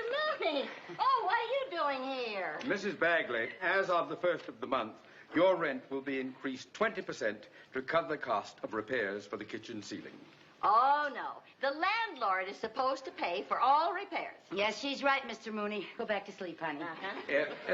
Let me put it this way, Mrs. Bagley. You have a choice. Either you will pay the increase, or I'm afraid I will have to have you evicted. Evicted? From the Latin evictus. Meaning to be asked to leave the premises, by force if necessary. But, Mr. Mooney! Business is business. Well, Mrs. Bagley, what do you say? Phooey. Phooey? From the Latin, phooey. Meaning that's what you think. I have a lease. She's right, Mr. Mooney. She's got a lease. Sorry to bother you, dear. Go back to sleep, honey. Just a minute. If you will read that lease, you will find that it says, and I quote, when landlord makes property improvements, landlord has right to raise tenant's rent. He's right, Viv, dear, and if you'll stop to think about it, I haven't ever raised your rent in all these years. Ever. No, you haven't. No. Because the rent was so high when we started, you didn't dare charge more for that crummy little room. Crummy little room? Why, you've had the use of the whole crummy house. The whole house. You were right the first time. Well. I thought you were a friend of mine, but you're nothing but a landlord. Well, you're nothing but a tenant. Is that so? Yes, that's so. Ladies, please. Now, Mrs. Carmichael, will you get the lease so we can act civilized about throwing her out? Well, I don't exactly have the lease. I have the lease, and I'll be very happy to get it. Pardon me, please. What? And just why don't you have a copy of the lease? Well, we only bought one. We were both going to live in the same house. We didn't see any use in wasting 50 cents. Here we are. May I? Now, let's see. Yes. Here we are. In event lessor improves, remodels, or repairs premises, lessor has the right to increase rent of lessee. Further, at lessee's option, all past rents paid by lessee to lessor for 5 years from the date of this contract may be applied as down payment toward purchase of premises herein described, and further, oh, good grief. What does that mean? That means that if I desire, as of now, I can own this house. You wouldn't. I am the lessee, and I so desire. But you wouldn't take my own house away from me. Oh, Mrs. Bagley, that is a little high-handed. Oh, I'm so sorry, Mr. Mooney, but business is business. But what about me? Oh, I'll be happy to have you stay on as tenant.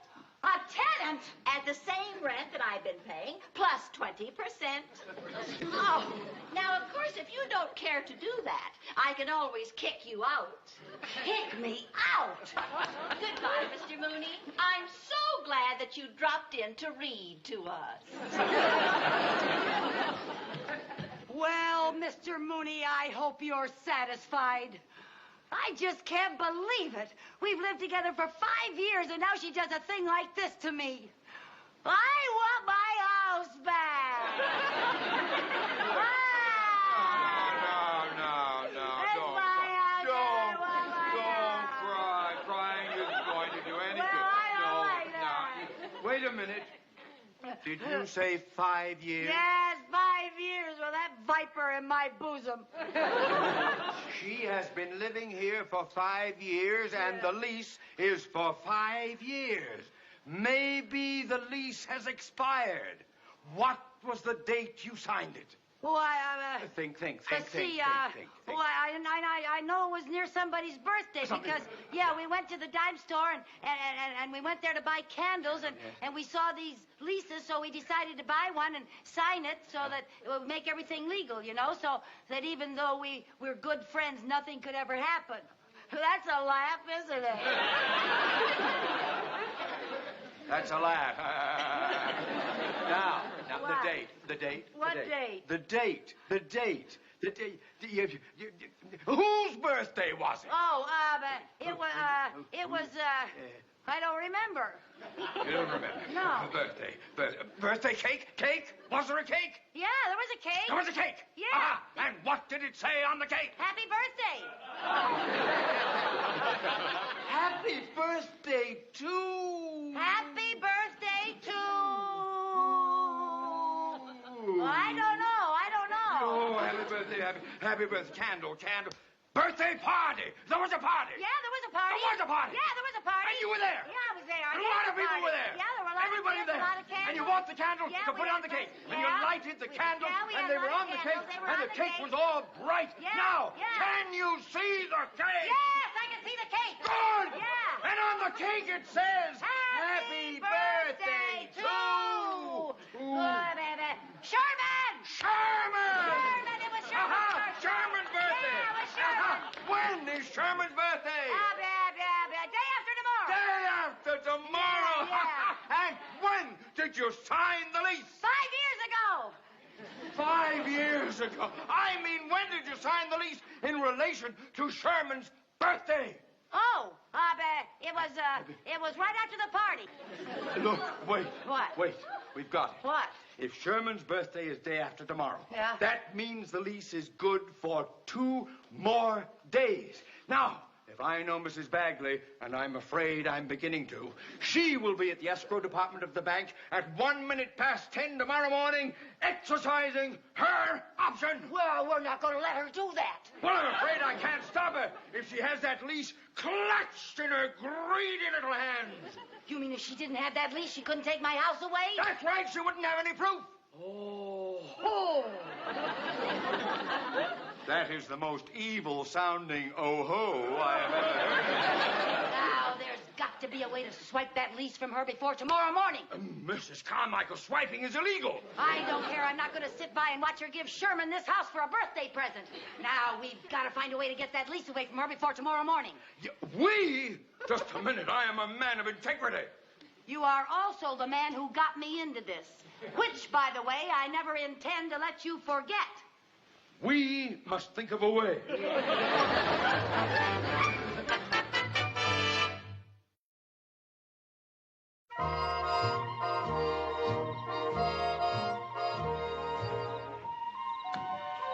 Come on, hurry up. Yeah, come on, give me the pole. Yeah. Okay, I got it. Come on. Shh. Quiet. Can you make it all right? Yeah. Oh, is this a thing for a grown bank president to be doing? Oh, come on. Nick, be careful. I still think this is the craziest scheme I've ever heard of. What's crazy about it? Maybe it'll work. You said you were an excellent fisherman. Catching trout in a stream is one thing, but fishing for a lease with a magnet through a window is something else again. Oh, come on. Oh, reel it in. That's Oh, for heaven's sake, that magnet sticks to everything. Yeah. Hope it sticks to that lease. Oh, I can't get it off. Huh? No, you'll have to climb out there and get it off. Me? Yeah. Take it easy now. Take it easy. Don't make noises. Just come on. Hurry up. Okay, thank you.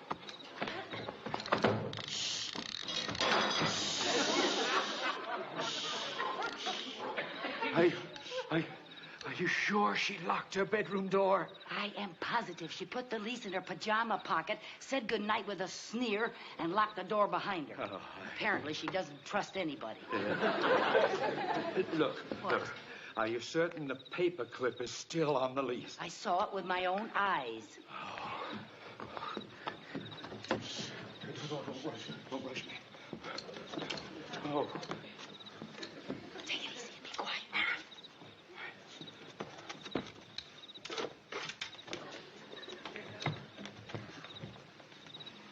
There she is, sleeping like a baby. Yeah, baby viper. Over there? Shh. Don't make so much noise.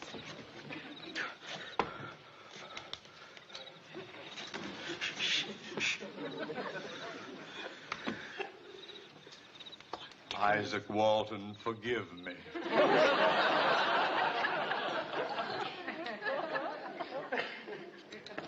Don't rush me. Wait a minute.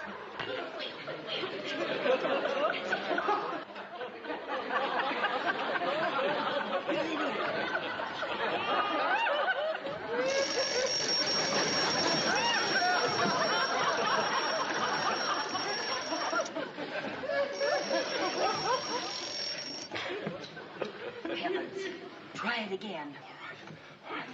Watch what you're doing. Get way up and get the lease. Way up. Don't wait.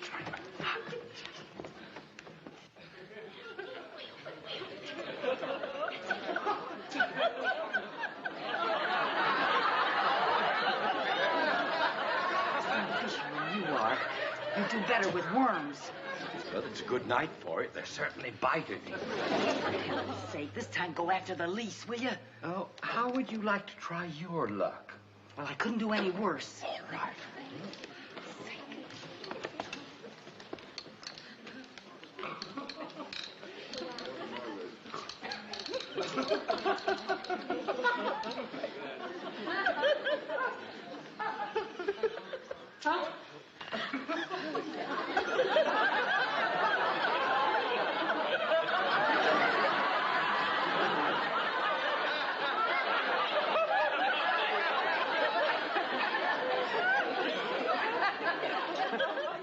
Congratulations.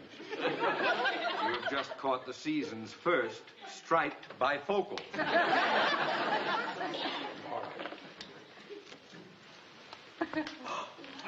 Yeah.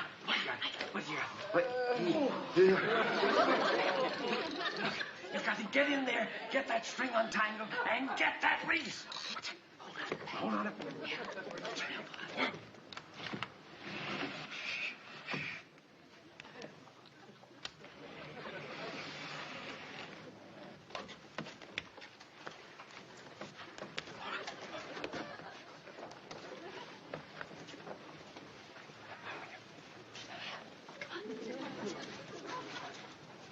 Sorry, Dynamite. To me, I couldn't care less, really, no. She's talking in her sleep again. Look at my pretty balloon. That's very pretty, Viv. What are you doing? I'm going to sneak inside her dream and talk her out of letting go of that lease. What else? Oh, I was a fool for asking. See the pretty balloon? Viv, honey, can I have your balloon? No, it's mine. But it's such a pretty red balloon. It's blue. Anyone can see it's blue. It's a very pretty blue balloon, Viv. Please give it to me. No. I'll tell you a little secret, Viv. All my life I've wanted a blue balloon. Oh. I'll tell you a little secret. What's that, honey? I've been awake ever since you two came up on the roof.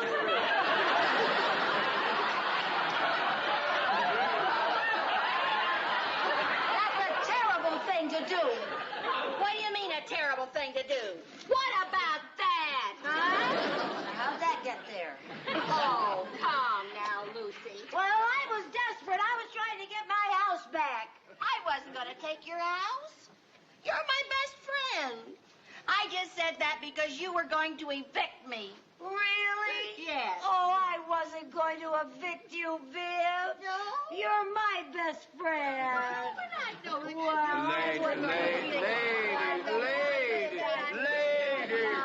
Ladies, before you exchange friendship rings, don't you think we ought to settle who is going to pay the bill for the kitchen ceiling? We'll split the cost. Okay. Good idea. 3 ways. 3 ways? 3 ways? Yeah, me and Viv and you. Just a minute. What makes you think that I will pay part of that bill? Because you were the one that got us fighting in the first place. Well, I am not going to pay it. Well, all right. But how will it sound at the bridge club tomorrow when I tell all the girls that the president of our bank was seen crawling through the bedroom window of a certain attractive divorcee at 11 o'clock at night? We'll split it 3 ways. Good night. Good night.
Lucy Show, starring Lucille Ball.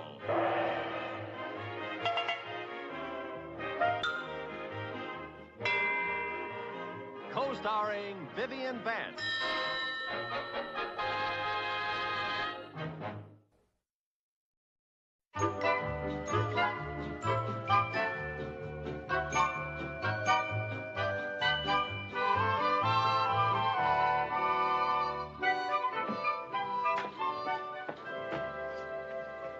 Gee, I'm glad those carpenters are out of here and we finished redecorating. Now that I realize our company is so Tony. Is Cousin Wally here yet? No, he isn't here yet, darling. I told my whole class at school that a musician is staying at our house. You did? Miss Pearson asked me so many questions, it took up the whole arithmetic period. I didn't know you were that interested in music. I'm not, but I'll talk about anything to get her mind off long division. Mom, I thought Cousin Wally was with the McKeesport Businessman Symphony. Well, he was, darling, but the percussionist with the Manhattan Symphony had an accident and quit, so they sent for Wally. Hey, what kind of an accident?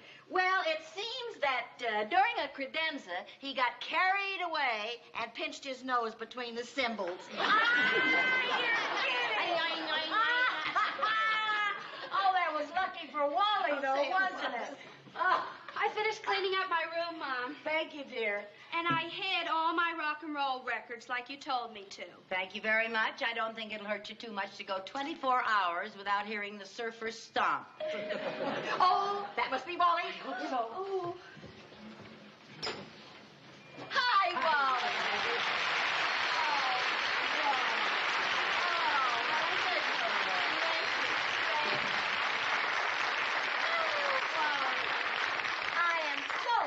To see you. You haven't changed a bit. Well, that's not a very nice thing to say. This is Lucy Carmichael. Hello, Wally. I'm so happy to meet you. I've heard a lot about you. And you remember Sherman? Hi, Wally. Hi, you're grown. And my little Jerry and Chris. Hi, Wally. Nice to meet you. Well, I know you've had a very long trip, and I know you'd like to rest, so I'll show you right up to your room, Wally. No. I want to rehearse. I want to get in as much rehearsal as I can before the concert tomorrow evening, if you don't mind. Oh, we don't mind at all. No. I'll go out and get the rest of my instruments. Oh, that's all right. The kids and I'll get them. You two must have a lot to talk about. Come on, kids. Oh, thanks, right. Lucy. You be careful. Yeah, we'll be careful. I'll take your hat. Thank you. Go right over there and sit down, Wally. Oh, my, this is so exciting. Wally, are you nervous about playing the concert tomorrow night? No. After all, music is music. The Manhattan Philharmonic is just the McKeesport Symphony without the business suits. How could I be nervous? Oh, Wally, I'm sorry. Oh, Wally, I'm so sorry. Wally, I'm so sorry. My goodness, I guess you are a little nervous after all, huh? Oh, no, not really. Wally, how are Edna and the kids? Edna who? Edna, your wife. Oh, that Edna. Those kids, yeah. Wally, would it make you nervous if we all sat and just watched and listened to you? No, not at all. Sherman, did you have to do that? Wally, sit down and relax. Just a Wally's going to play at a time. What are you going to play, Wally? The first selection tomorrow night will be the Nutcracker Suite by Peter Ilyich Tchaikovsky. Oh, yes. I think that's one of Peter's best.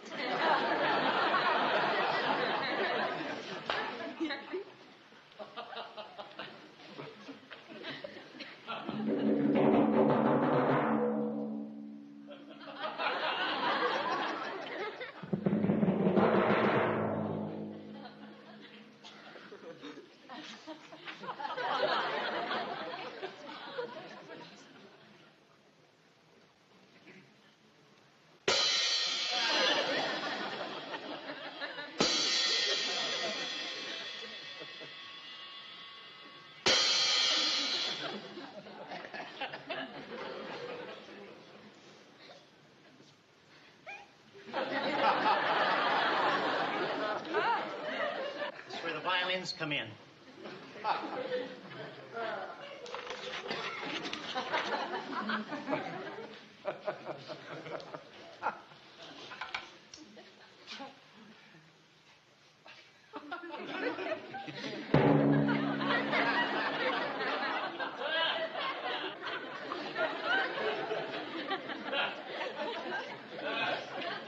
Here come the woodwinds we've all been waiting for.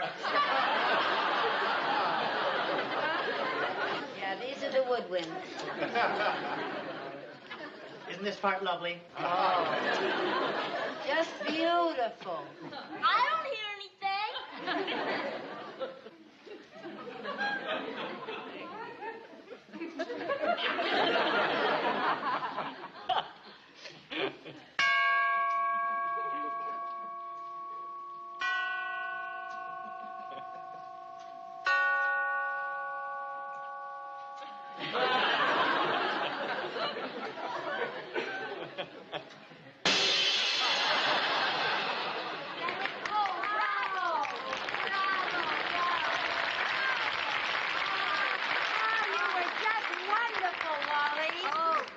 I was just dreadful. Oh? I'll never be ready for the concert tomorrow evening. I'm just too nervous.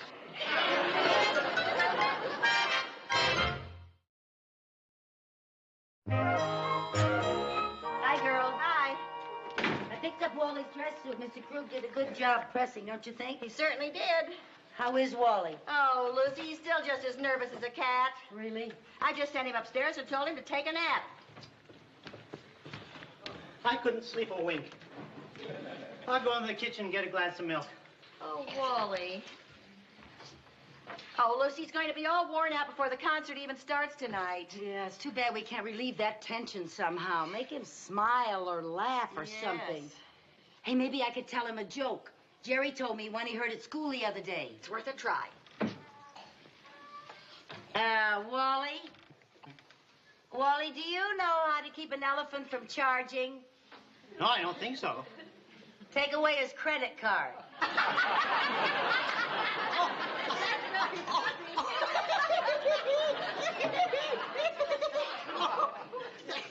Take away his credit card. Oh, that is goofy. Where did you hit?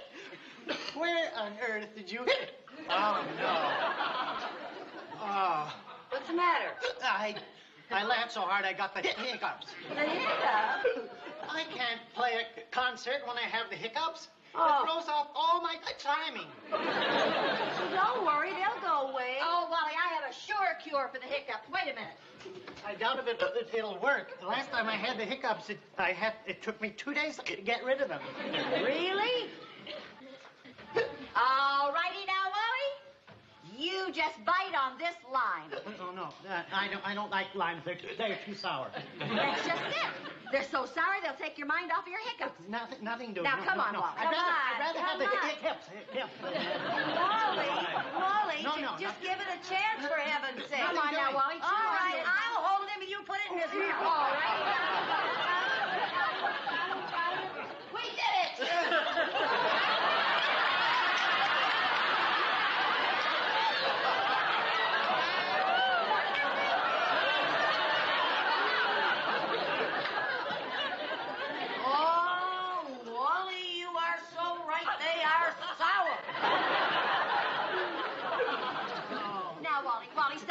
I know a lot of cures we haven't even tried yet. It's no use. I'll have these hiccups for 2 days the way I always do. I won't be able to do the concert. I just have to go back to McKeesport and tell them all I'm a here. And it will kill me. Hey, I got an idea. Just forget it. He hasn't recovered from your last one. No, now maybe this will work. Remember the other night at Audrey Simmons' party, one of the guests got a coughing fit, and Harvey cured him by hypnotizing him? So? Well, maybe hypnosis will cure the hiccups. I don't want to be Oh, that's a great idea. Harvey's in Cleveland on a business trip. But hypnotizing looks so easy. I don't want to be hypnotized. Well, then even I could do it.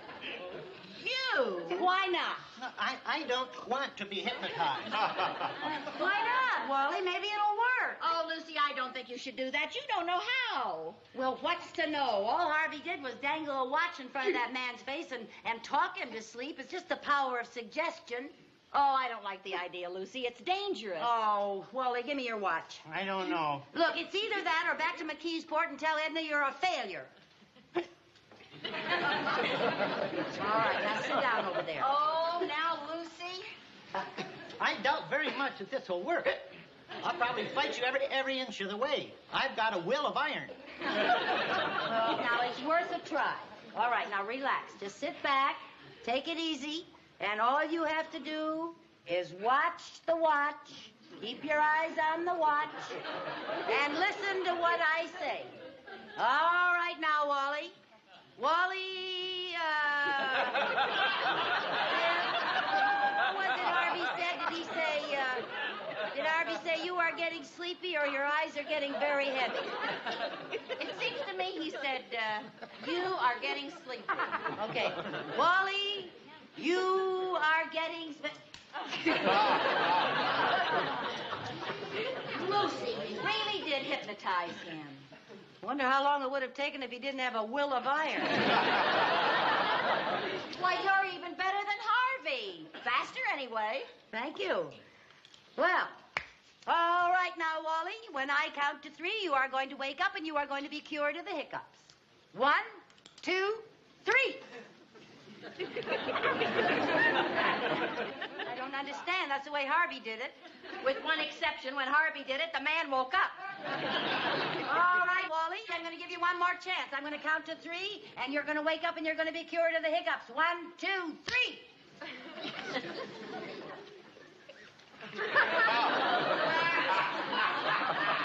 Oh, that's what I call being hypnotized.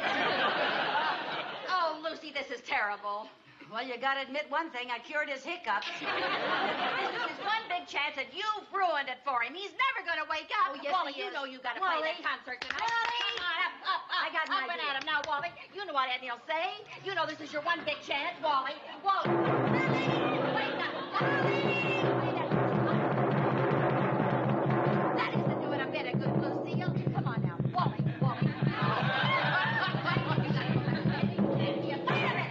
I got an idea. I know how we can save Wally's job. How?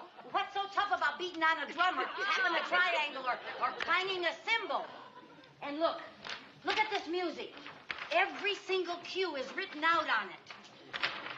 Lucy, you don't mean that you're thinking of... Why not? You said nobody in the orchestra had ever seen Wally. You said they hired him over the phone. You get everything into the station wagon. I'm going to get dressed. Don't just stand there, Viv. This is the only way to save Wally's job. Vivian! Wally, if you knew what was going to happen, you'd wake up.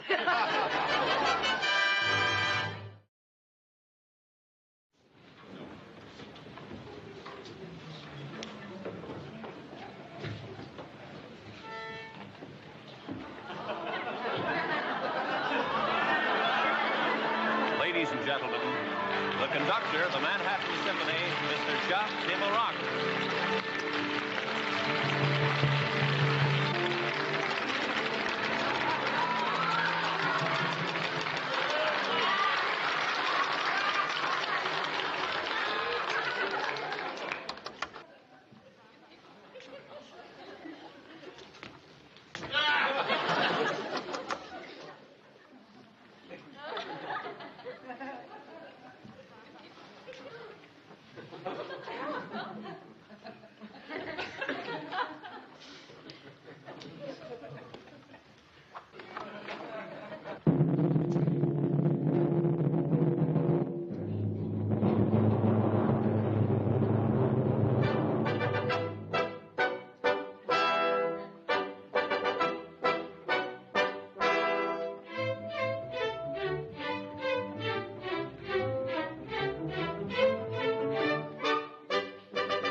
Lucy Show, starring Lucille Ball.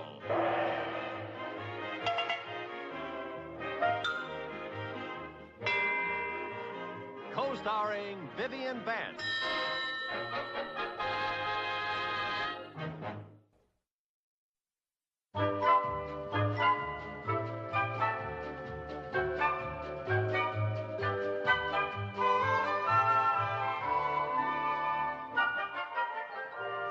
Fidgeting, Jerry. Hurry up. Yeah, we want to play football. Now, just a couple more minutes. We need to practice. Don't you want your mothers to be the best hospital helpers in town? There, I'm finished. Well, what were you treating the patient for? A sprained finger. Well, girl, don't you think you got a little carried away? I look like a short mummy. Mother, look at this. What? I took off the ruffles and raised the hemline, and it still doesn't look grown up enough. Well, now, I'm sure it'll look grown up enough to boys your age, especially with you in it. Well, I'm not interested in boys my age. There are going to be some older men there, 17 and 18-year-olds. Senior citizens. Just isn't the type of thing a girl should wear to her first formal dance. My dress should be something really special. Oh, honey, I guess you're right. Let's see, the dance is tomorrow night. Take me too long to make one. Not if you made it out of bandages. Can we go play football now? Yes, darling, you're excused. Hey, wait a minute. Aren't you going to take your bandages off? No, this way they'll figure we're already wounded and won't tackle us so hard. Oh, yeah. Be careful now, boys. Well, Chris, there's only one thing to do. Buy you a new dress. Really, Mom? Oh, I never dreamed we could afford to buy me a brand new dress. Well, we can, but I think this is important. Viv, do you think Grindstaffs would have anything that she would like at a price I could afford? They have an apricot taffeta for $39.50. You didn't dream I'd buy you a new dress, huh? All right, honey, you got it. Oh, Mother, you're wonderful. Thanks, Lois. You're welcome, sweetheart. Viv, honey. Hey, where do you think you're going?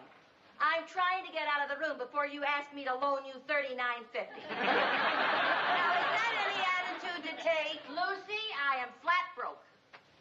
You really are? Yes, I really are. Well, you ought to budget yourself better.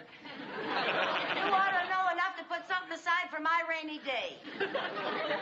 Well, I'm sorry, girl, but lately my losses have been running rather heavy at Monte Carlo. Well, guess there's only one thing to do. Call the bank and ask Mr. Mooney for an advance on my allowance. Oh, not again. Now, Lucy, you know how he hates for you to dip into your trust fund. Yeah, he sure put a dent in my dipper. The only way you're going to get $39.50 is to sandpaper your fingers and break into the bowl. Well, this is so terribly important to Chris. I'm just going to have to take another crack at Mooney. Well, I admire your courage after that great big battle you had with him last month. Oh, well. I'm not one to hold a grudge. Maybe he isn't either. Woo-hoo, boy. Oh, poo-poo. Hello. Hello, this is Mrs. Carmichael. I'd like to speak to Mr. Mooney, please. How's that? He's in the hospital. What happened to him? Oh, that's too bad. Well, has someone else at the bank been assigned to take over his duties? Some kind, understanding, generous person? No, huh? Well, thanks anyway. Goodbye. Boy, he's got a nerve breaking his leg just when I need him. He broke his leg. How did it happen? Going into his house last night, he tripped over the welcome mat. How do you like that? My only chance to get the money is in traction. Well, start sandpapering your fingers. Hey, he's in the hospital, and I am a hospital helper. So? So? What man, even a penny-pinching banker, can resist the kind, gentle, loving care of a kind, gentle, loving hospital helper? I'll soften him up, and then I'll hit him for an advance. But you're not on duty this week.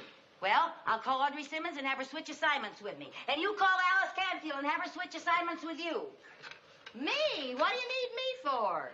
Sometimes us hospital helpers need helpers. Oh, Bill, wait till you see me in action. I am going to be Mr. Mooney's angel of mercy. I'm going to out-Nightingale Florence.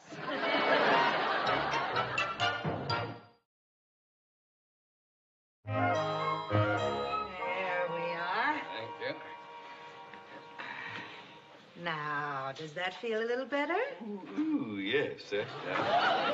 Now, is there anything else I can get for you, Mr. Mooney? No, thank you, Mrs. Blake. All right, fine. Well, you just lay here and get your rest.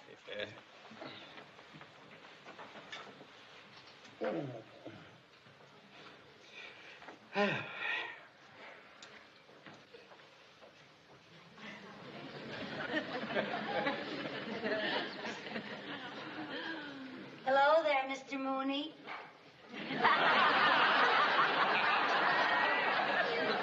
Hospital helper Lucy Carmichael reporting for duty.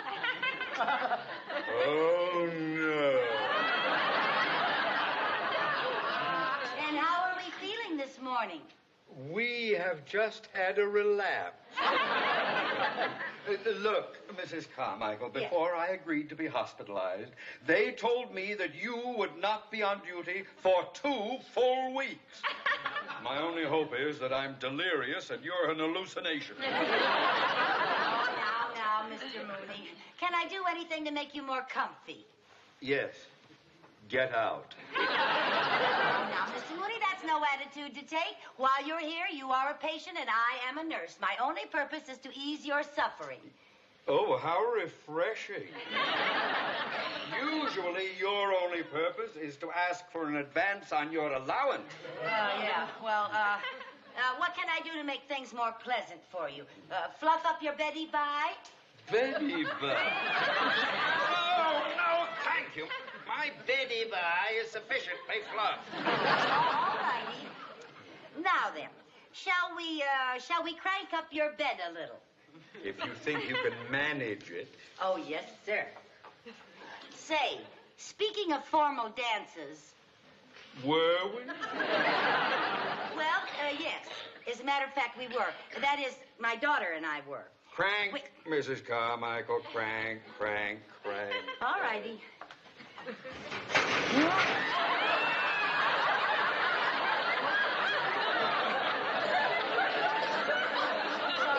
I said crank me up, not put me in orbit.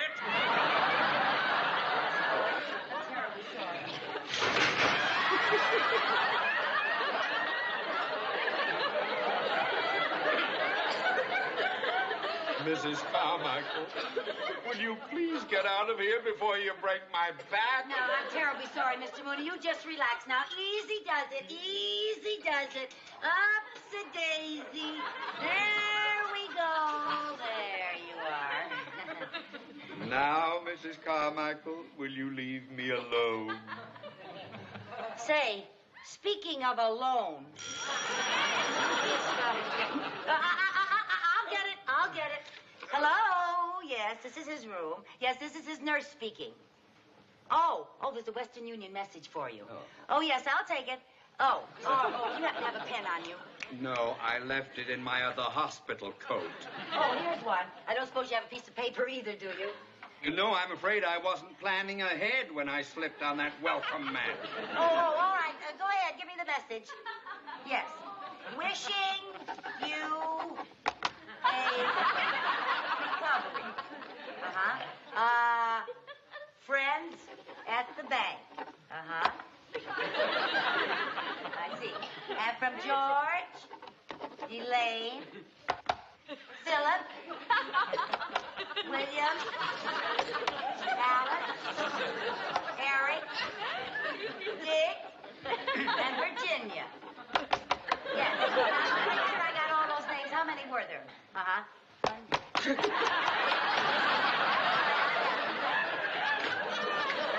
Now, wasn't that nice of all your friends at the bank? Would you like to read?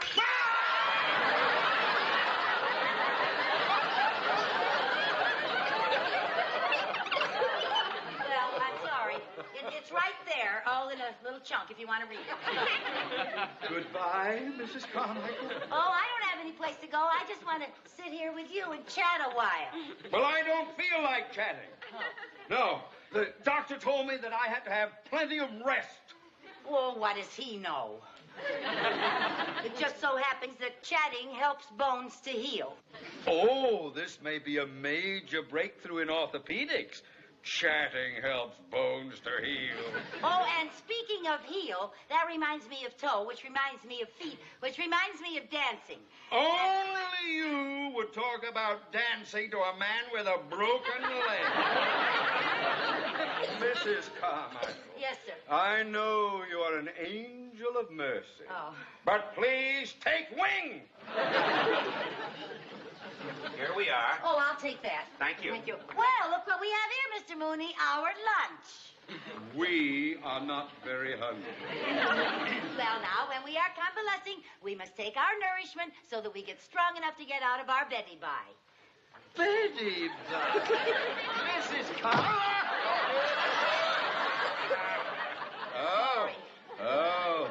Oh, that was very clever of you.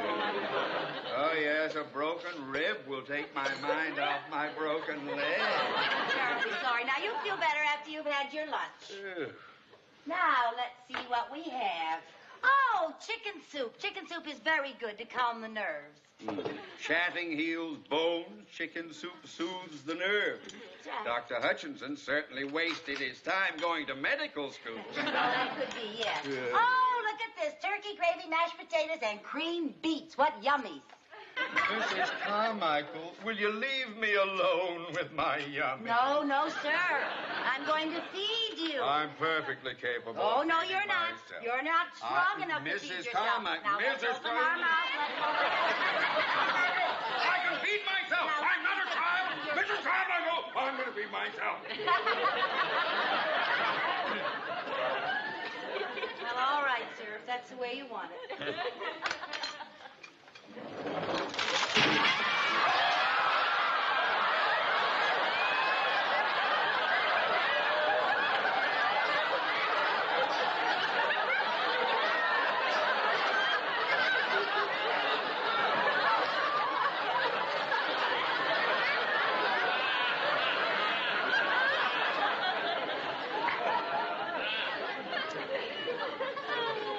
Why did you do that? I'm terribly sorry. I'll clean it up. Out! Out! Help! Mrs. Blake! Mrs. Blake, get away from me! Don't you touch me! Get out! Help! Help! Get out of here! Never knock on my door again! Get out! Get out! Mr.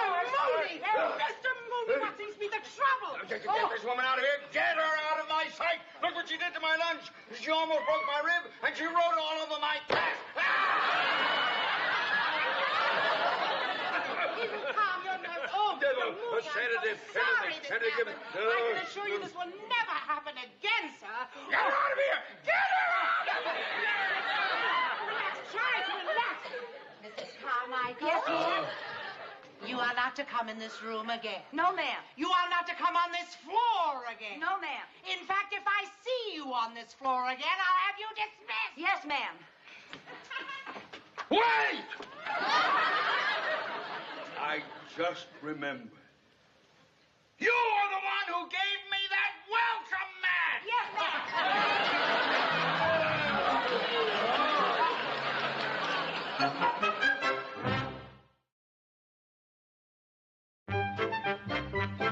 Dr. Jensen, Dr. Merrick, Dr. Stratton, Dr. Edwards, Dr. Edwards, Dr. Edwards.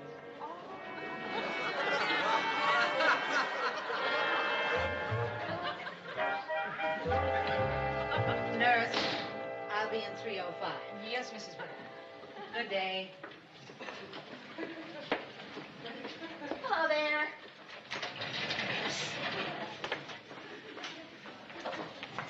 Lucy, what are you doing here? Now, Mrs. Blake gave strict orders that you were not to be on the third floor. I don't care. I've just got to talk to Mr. Mooney. How is he? Well, he's still pretty groggy from that sedative. That's perfect. It is? Yeah. While he's groggy, I'll get him to sign a check. That way he'll be giving me money without knowing it. I said he was groggy, not unconscious. Well, I just got to get that dress. Now, I think it's worth a try, Viv. Now, Lucy, this whole floor is off limits to you. You'll never make it way down that hall to his room. Oh, yes, I can. I have a plan, but I need your help. Now, come on. Hello.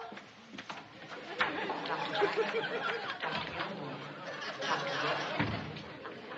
Dr. Jackson, Dr. Gilmore, Dr. Ralston. Well, now, here we are, Mrs. Edwards. I'll just get your records, and then we'll be on our way to the solarium.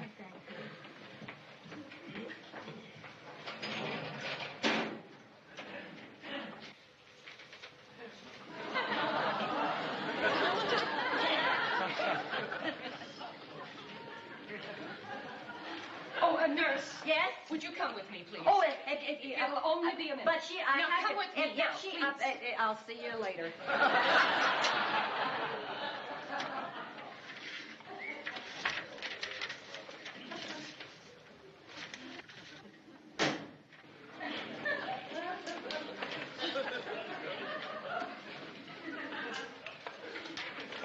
Oh, excuse me.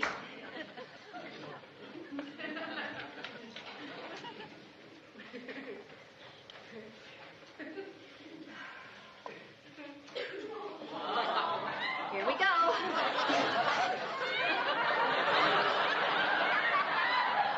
All right, now, Mrs. Edwards, we'll be on our way. Mrs. Edwards, where are you going? Mrs. Edwards, oh! Please now, Mrs. Edwards, let's not be hefty. Excuse me, please. Mrs. Edwards, where are you going? Mrs. Edwards, come back here!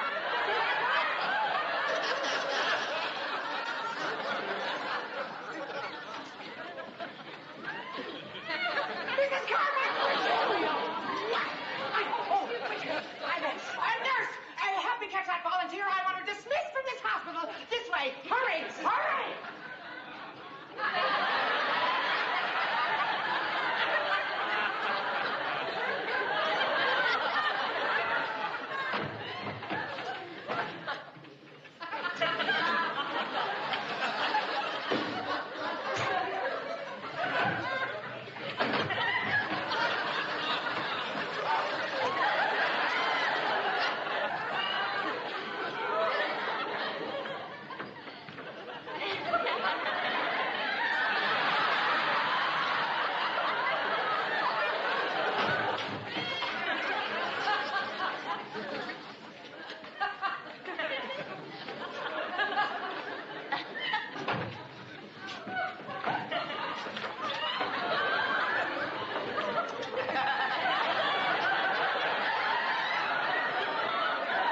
I'd like to know what's going on around this hospital. I was supposed to be taken to the solarium, not down to some strange man's room. Oh, well, I thought maybe you'd like a little tour. Know your hospital, I always say.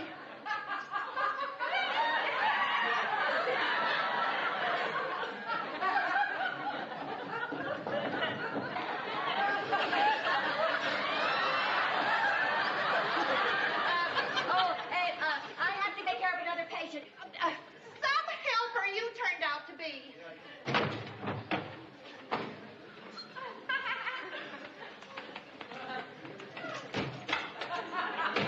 There she is! Grab her!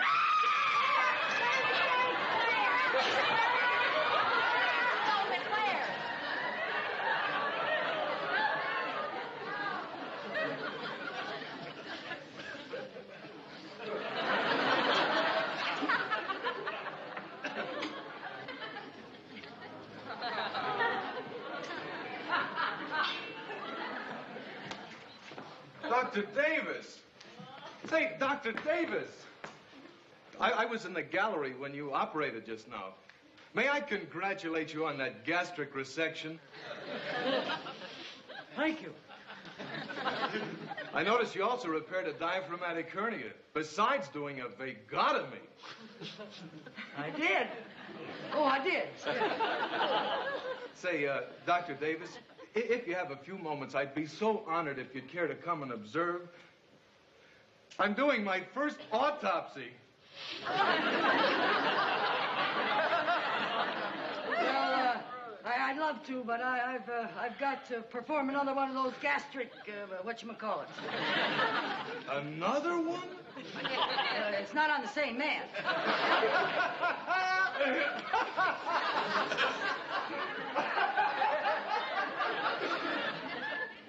I can't understand it, she can't just have disappeared into thin air. That's true.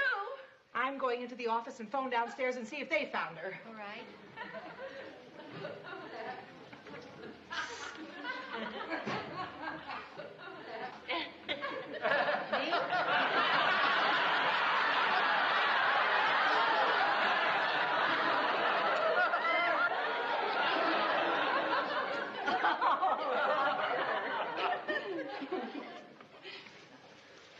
Oh, it's only you. Where have you been? Where did you go?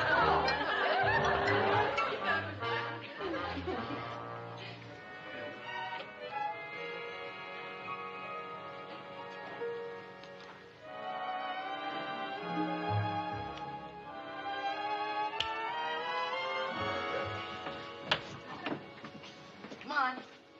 He's out like a light. Yeah, those sedative pills really sent him bye-bye.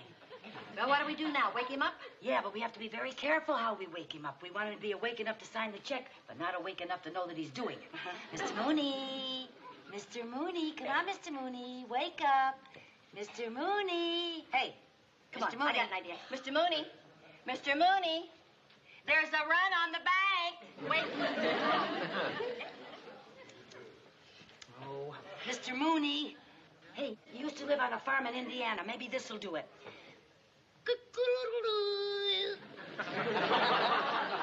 What was that? A rooster. Well, it sounded more like a lovesick hummingbird. I can crow. Let me do it. Okay.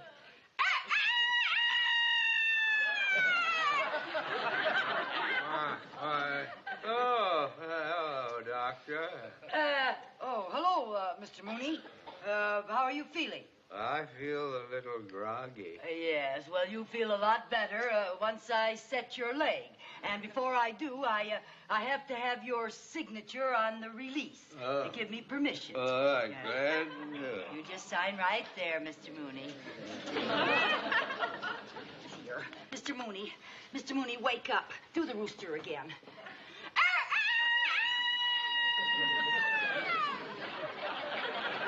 What's the matter? What's that rooster doing in my bank? That's right, Mr. Mooney. We're at the bank, and we're getting up a birthday card for Mr. Bentley, the teller, and we want everyone to sign, and you're the last one to sign. Oh, I've a sweet soul. Oh, for he's a jolly good fellow. For he's a jolly good fellow. For he's a jolly good fellow. Mr. Mooney. Mr. Mooney. Oh, he signed it. He did. Got it, yeah. Oh, just go get the dress. Oh, wait a minute. Look at the way he signed it. Theodore J. Betty by. Oh. Come on, Mr. Mooney. Mr. Mooney. Mr. Mooney, let's do another cock-a-doodle-doo. What's the matter? What's the matter? Remember, Mr. Mooney, you're at the bank and We're not at the bank. I'm in the hospital. Oh, yes. Yes, you're in the hospital, and we would like you to sign our guest book. All the important patients. We want to sign our guest book. Oh, that's very flattering. Theodore J. Mooney. Mooney. Oh, Mr. Mooney. Wake up, Mr. Mooney. Come on. What did he do What's with the the matter? pen? The pen's gone? Oh, Lucy. What did he do with the pen? Mr. Mooney, come on now. Maybe put it under the bed, Lucy. Mr. Mooney. Mr. Mooney.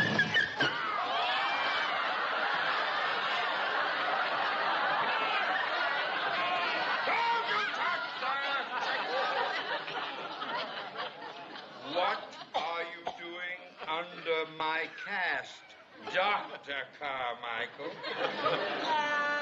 What's the news? I just wanted you to give me some money so I could buy Chris a new dress. She's going to her first formal dance. Well, in that case, I will give you the advance. It's so important to a teenage girl, her very first formal dance. You will? That is the first sensible reason you have ever given for asking for an advance on your allowance. Oh, Mr. Mooney, you're a doll. Quick, Viv, get his leg off here so I can give him a big kiss. Okay. And let her lie. You let her lie.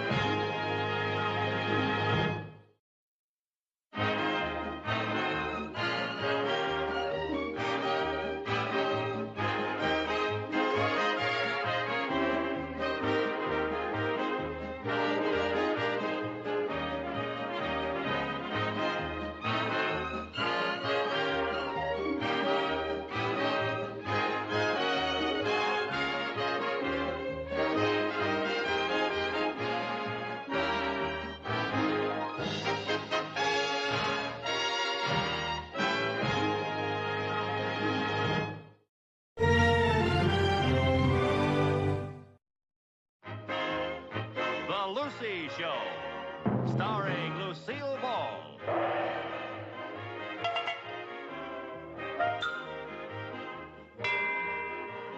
Co-starring Vivian Vance.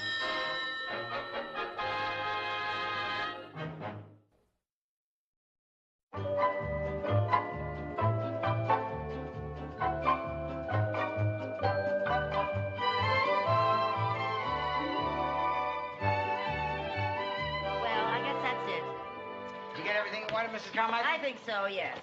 Oh, would you ladies like to enroll in our new art class? Art class? Yes. Gonna meet here every Thursday night. I'll bet you two have a lot of talent. Oh, are you kidding? I can't even draw a straight line. I can't even draw a crooked line. But I thought you two were always enrolling in night school classes. Well, we did, but we stopped. We didn't seem to be getting anything out of them. We haven't met a bachelor yet. Well, let's see. That'll be... Oh, wait a minute. I just thought of something else I have to get. Lucy, I better go on to the market. Okay. May I use your back door? Be my guest. Thank you. I'll see you at home. All right, dear. Harold, do you have a world atlas? Oh, I certainly do. They're right over there. Oh. Jerry will get a lot of use out of an atlas. Well, it's not for Jerry, it's for me. He was doing a project last week, and he wanted to know what was England's chief export. All I could think of was Richard Burton. Good morning, Harold. Oh, good morning, Mr. Brooks. How are you today? Fine, thank you. This'll do. That'll be $4.85 altogether. Okay. Oh! Oh, dear. Allow me. I'm terribly sorry. Oh, thank you. Oh, thank you very much. Oh, that's my sandwich. I was eating it in the car. I didn't want it all. Well, I hated to be a litter bug.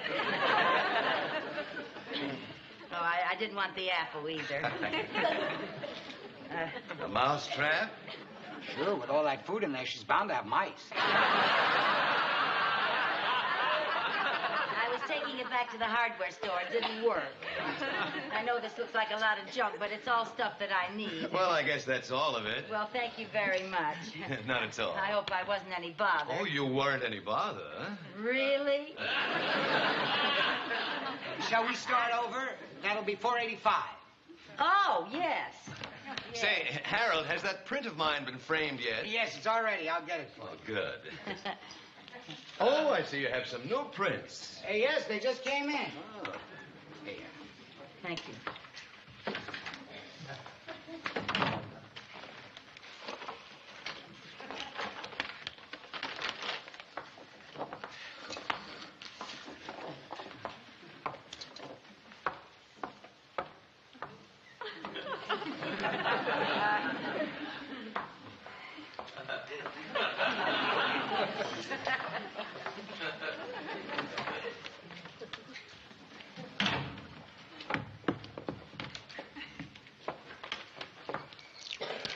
His name is John Brooks III. I wasn't looking for his name. I was looking at the picture. My, what a lovely smile. Yes.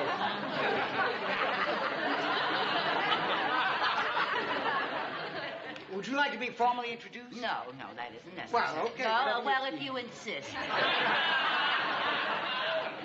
Mr. Brooks, here's your picture. Oh, say, you did a fine job, Harold. That looks just great. Yes, that frame is very becoming to Mona. Yes. Isn't it amazing what a $15 frame can do for a $1 print? True. So you two haven't actually met, have you? No, so we haven't. Mrs. Carmichael, may I present Mr. Brooks? How do you do? Glad to know you. Oh, nice to know you. That'll be $16.32 tax. Oh, yes, I've got it right here. Oh, say, a beginner's art class, eh? Can I still enroll? You sure can. Class starts tomorrow night. Would you like an application? Oh, I certainly would. I've been meaning to enroll in an art class for years. So have I. But, Mrs. Carmichael, you Never just... mind, Harold. Give me an application, please.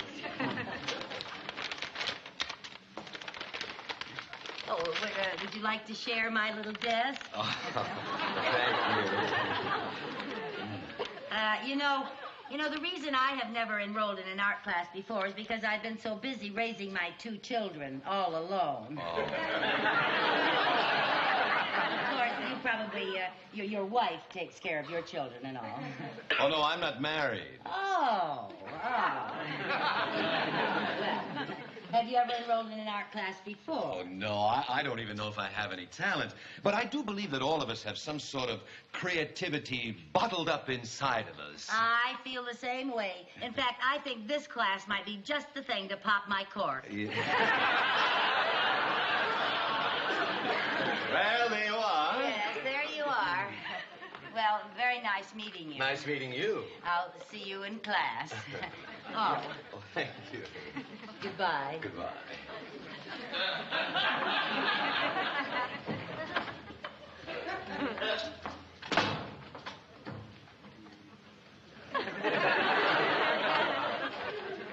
Harold, I forgot to have you validate my parking ticket. May I help you? No, thanks. Oh, yeah, maybe, yes. There you are. There's your ticket. What ticket? Oh, thank you. Not at all.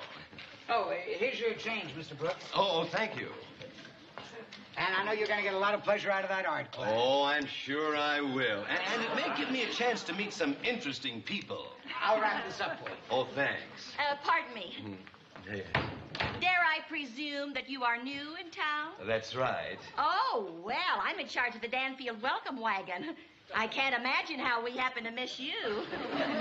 I'll bring the wagon over if you'll just tell me when you and your wife will be home. Oh, but I'm not married. Oh, I'll bring my wagon right over. My name is Vivian Bagley. I'm John Brooks III. Here you are, Mr. Brooks. Oh, thank you, Harold. I'll be seeing you. Oh, you want a picture, huh? Yeah, goodbye, Mrs. Bagley. Goodbye. Harold, I wonder if I could... Here.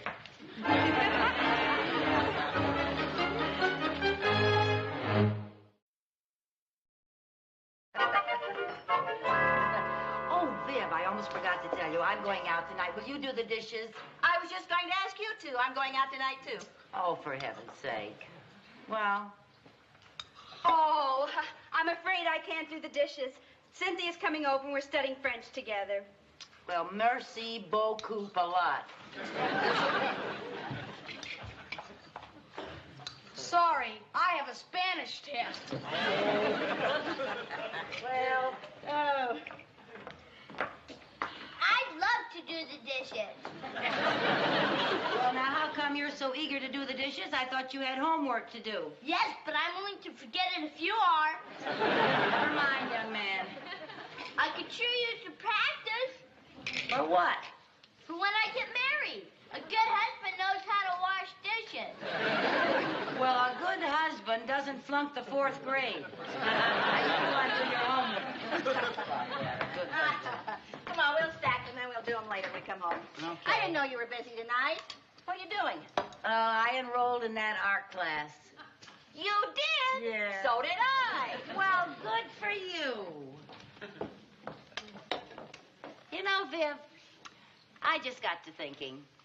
There's going to be a big cultural explosion in America, and I want to be a part of it. I met a cute man who enrolled, too. Oh, what a coincidence. 2 cute men in the same class. What's yours like? Well, he's kind of tall and terribly handsome. So's mine. And he has beautiful manners and a wonderful personality. So's mine. And he's just the perfect age for me. So's mine. And his name is John Brooks III. So's mine. John Brooks III? Now, look, Viv, I'll make you a deal. You give me John Brooks III, and you can have John Brooks IV, 5th, 6th, and 7th. Now it's gonna do it. All right, if that's the way you want it, then it's every woman for herself. You bet it is. All right, and no holds barred. No holds barred. That's right.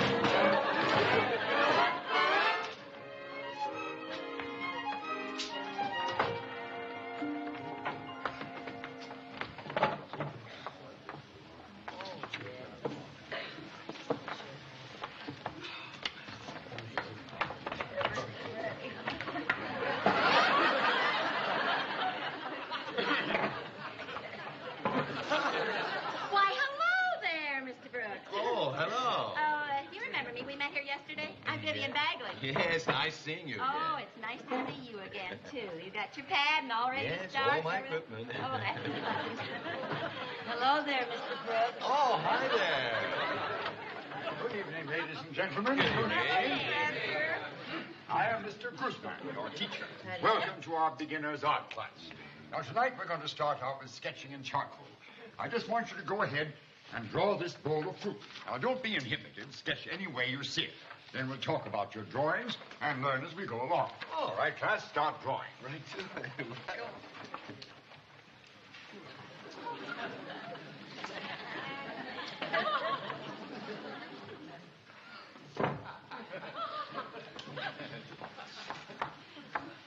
Would you mind changing seats with me, please?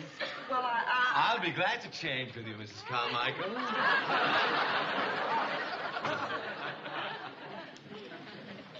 Changes my perspective. There.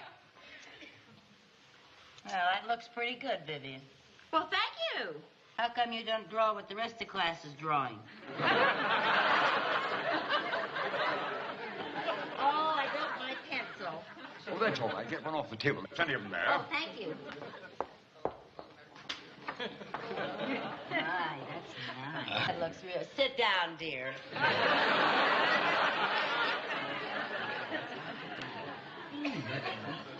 Yes, well, it really has the form, though. Now that I've seen what you can do with the still life, I'd like you to try drawing from life. But we need a model. Who will be a model? Oh. Would one of you write your pose for us? Would someone volunteer, please? One of the ladies or a gentleman makes no difference. Now, don't be shy. Lucy, is that a tear in your dress? Where? Under your arm there. Professor! Thank you, Mrs. Carmichael. Very nice of you to volunteer. Well, I really didn't. Oh, it's nothing. All you have to do is sit still so the class can sketch you. Well, I don't know. Oh, go ahead, Mrs. Carmichael. You have such wonderful cheekbones. Really? Carmichael, will you sit here, if you please? Now, let me take your pad and pencil.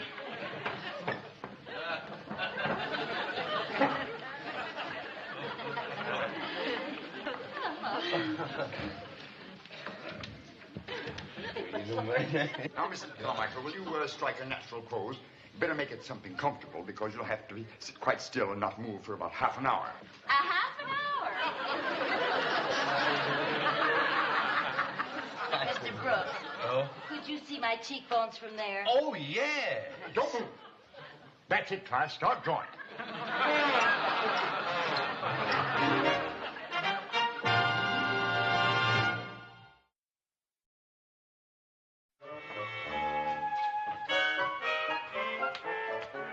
Lucy, did I tell you that I'm having dinner with John Brooks tonight?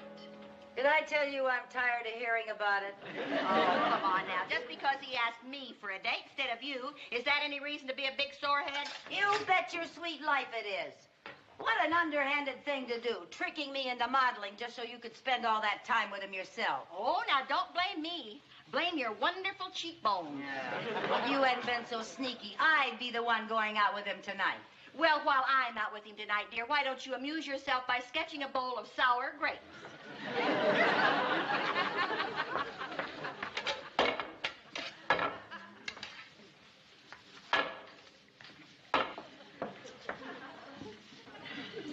Yeah, well, you're right, Viv. I shouldn't be a sore loser. And just to prove to you that I'm not, I'll clean up the kitchen while you go get ready for your date. I am ready.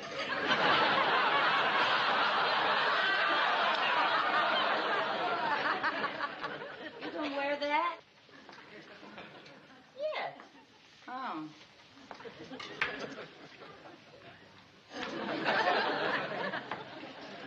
I wonder how late Flo's beauty shop is open. I don't know why. I just thought perhaps you'd have time to go and get your hair done. I had my hair done this afternoon. Oh, I'm sorry, Viv. Yes, I see you did. Well, I guess even Flo has her off days. Well, I thought it looked pretty good. Of course, Flo did squeeze me in between appointments. Yeah. Look, dear, now you don't want to go out with him unless you're looking your best. Now, do you? Well, Well, no. Now, but why don't you call him? Tell him you have a headache. I'd be very glad to go in your place. Well, I thought... Oh, no, no. I'm keeping that date, and that's all there is to it. But that was a nice try, Lucy. Oh, dear heaven. Dress and hair. Oh, honestly, Lucy, why don't you give up? What's that? That is an apple pie for Johnny. That's an apple pie for Johnny. It's our dessert for tonight. We're going to dinner, and then we're going to an early movie. And then we're going to have pie and coffee at his apartment. His apartment? Uh-huh. He has to work late, so I'm going to take this pie over and put it in his oven to keep warm. And then I'm going to pick him up at his office. He has left the key under the mat for me. Don't wait up for me, dear. I may be very late.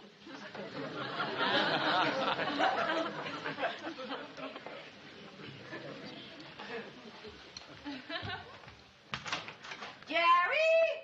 Yeah, Mom. What do you want? Come in here.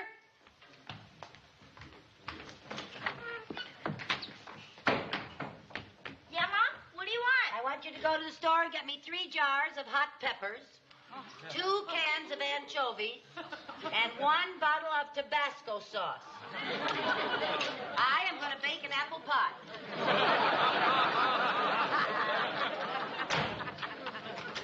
An apple pie?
Oh, John, you're so funny.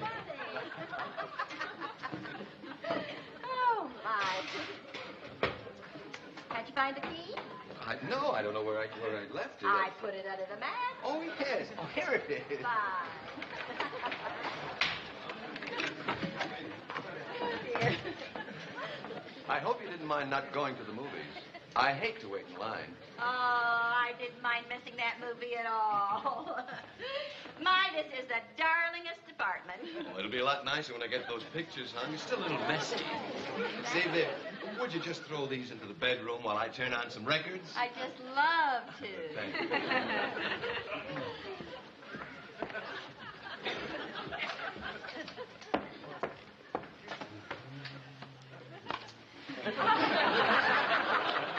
Oh, say, Viv, there's something I want to tell you about my Mona Lisa. What's that?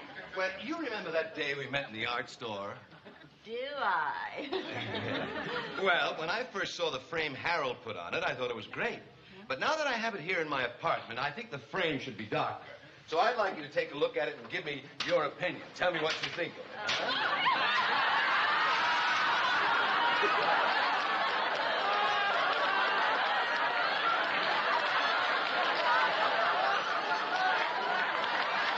Well, tell me what you think of it. What was that? I say, what do you think of it? Think of what? The frame. Oh, yes. Oh, I think it's lovely. I wouldn't change a thing. Oh, good. I'm glad you like it. Now, where do you think I should hang it? What do you think about that wall? Oh, that wall will just be fine. Or maybe this wall over here? Oh, I think it'd look beautiful on that wall. Except maybe the light might be too dark. Oh, yes, the light might be too dark. Well, let's not worry about it. I certainly don't have to think of where I'm going to hang it tonight. No, you don't. Oh, now, wait a minute. Wouldn't you like for me to serve the pie and coffee?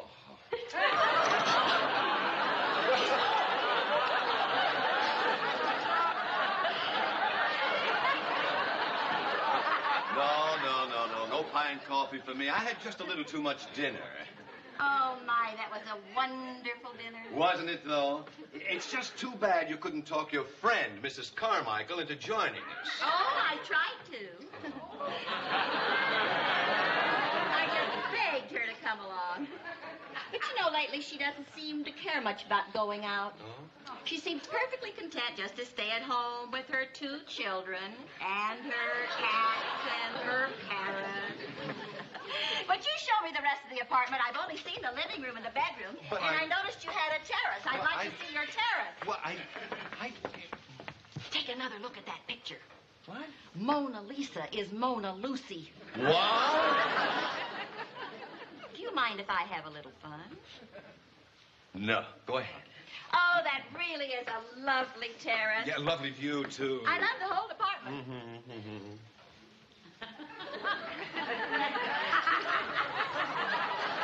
You know something I've always had a mad desire to do? What's that? Paint a mustache on Mona Lisa. Right ahead. You don't mind if I do? Well, the print only cost $1. Oh, you are the best sport, Johnny. Oh, now let's see here. Oh, I always wanted to do this. I cannot take it.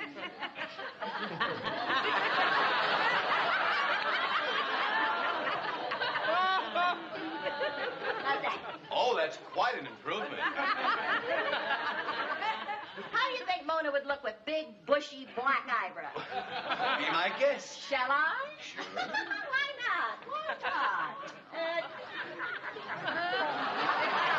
Isn't that great? There, now, how's that? Oh, how about a beard? A beard. A beard. Let's do it. All right, beard, that's it. That's about it.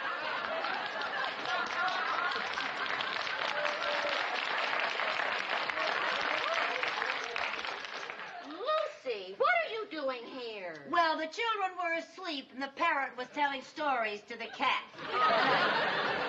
Oh, now, wait a minute. What happened to my Mona Lisa? Well, it's a long story. I'll tell you about it some other time. Oh, no, I'd like to hear about it right now. Well, I wouldn't want to tell it right now. Good night. Oh, now, just a moment. Now, I don't know what's going on between you two, but as long as you're here, why not stay for the dessert? Oh, no, she wouldn't want to do that, would you, Lucy? I'd love to. Oh, good. Go ahead and serve it, Viv. You know, I've been wanting to meet some interesting people in this town, but I sure hit the jackpot. Well, let me tell you, there are some very interesting people in Danfield, but I just have a feeling that you are going to be a very fascinating addition, Johnny. Oh, thank you. What's so funny, Johnny? Well, you... What is it? You're about the prettiest girl I've ever seen in a mustache. I forgot all about it. There's your pie, Lucy. Oh, thank you, Johnny, very dear. much. I completely forgot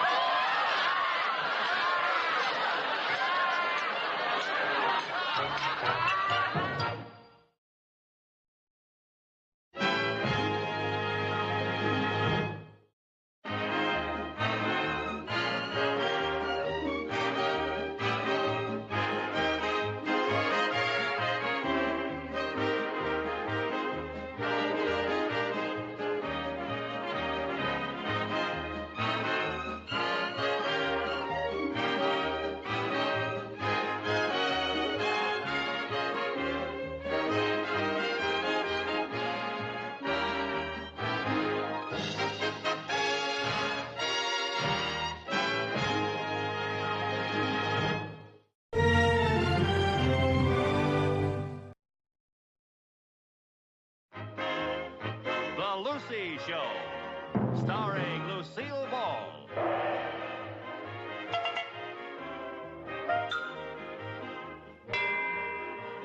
Co-starring Vivian Vance.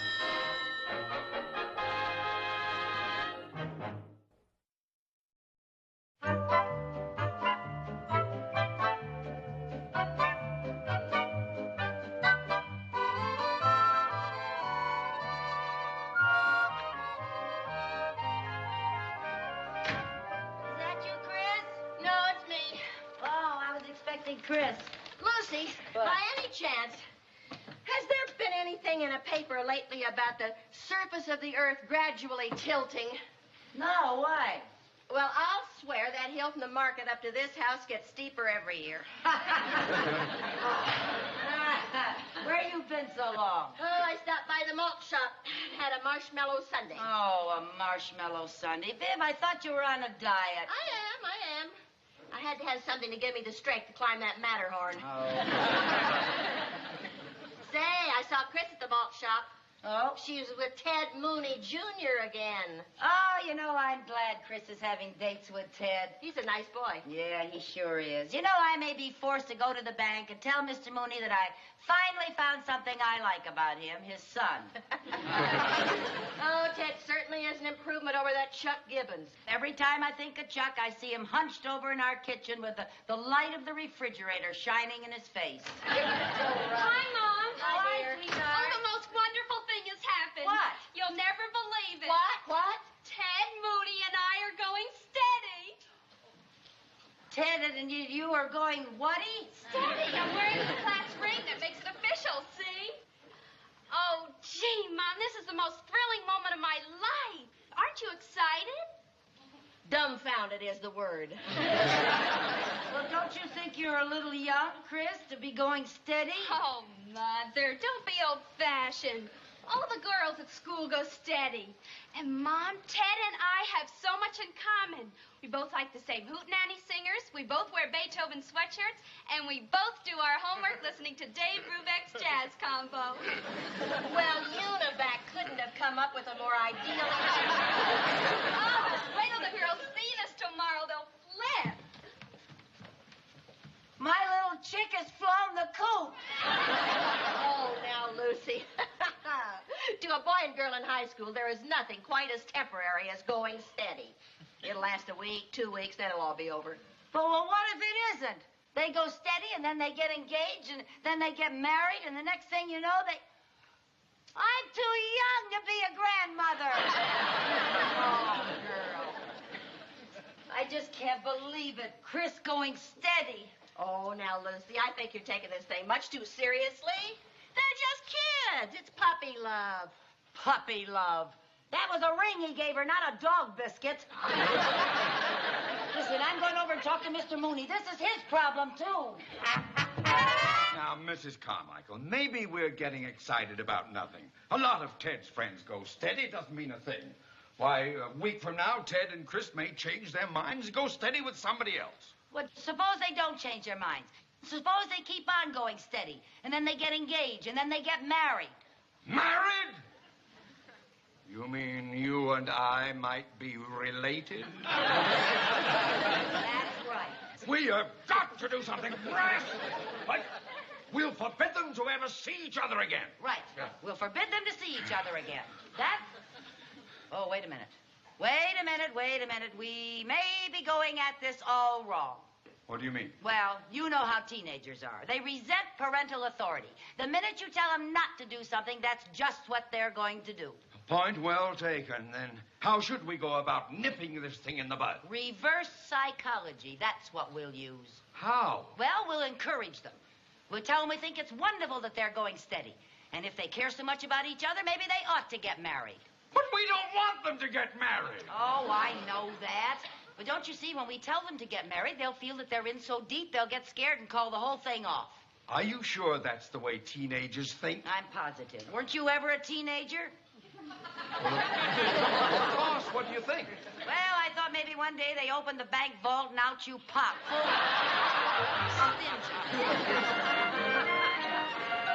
Very amusing.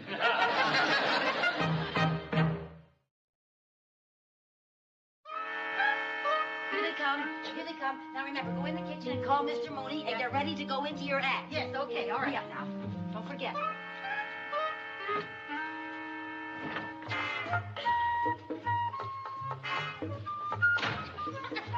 Hi, kids. Oh, hi, Mom. Hi, Mrs. Carmichael. Well, now, don't you be bashful in front of me. You go right ahead. Come on, Ted, let's go in the kitchen and do our algebra. Oh, now, why go in the kitchen? Why don't you do your homework in here where you can sit on the divan together?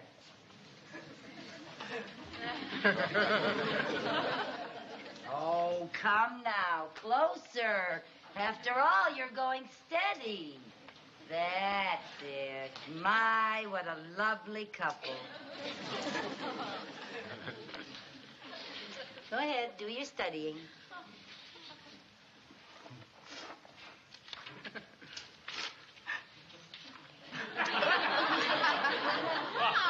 what's the matter?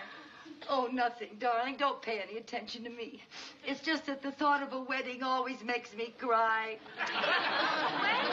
Whose wedding? Oh, you are the sly ones. You're going steady now, so I know it's just a matter of time before you'll be getting married.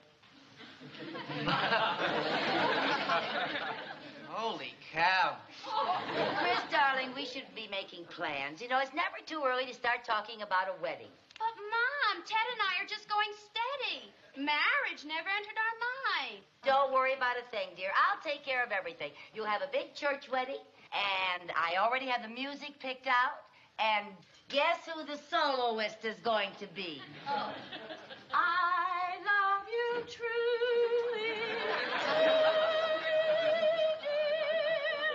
Now, you see, that's enough, Viv. That's enough, Viv. Okay, Viv, save yourself for the ceremony. Bad luck for the bride and groom to hear all of the music before the wedding. Oh, kids, I think this is wonderful news. Congratulations. Oh, I wonder who that is.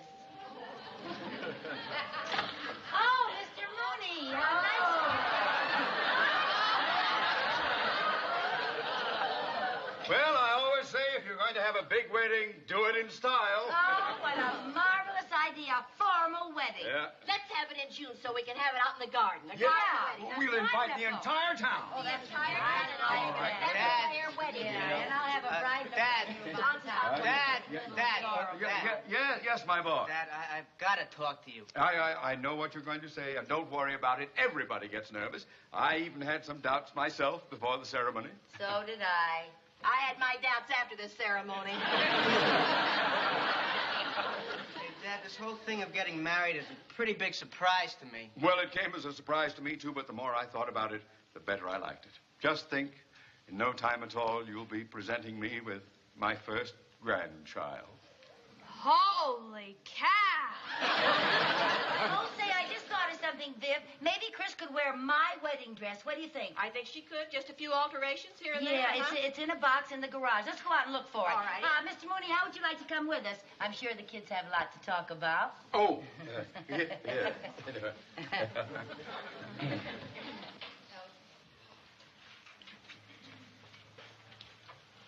Hey, I can't get married until I get more customers on my paper round. Look,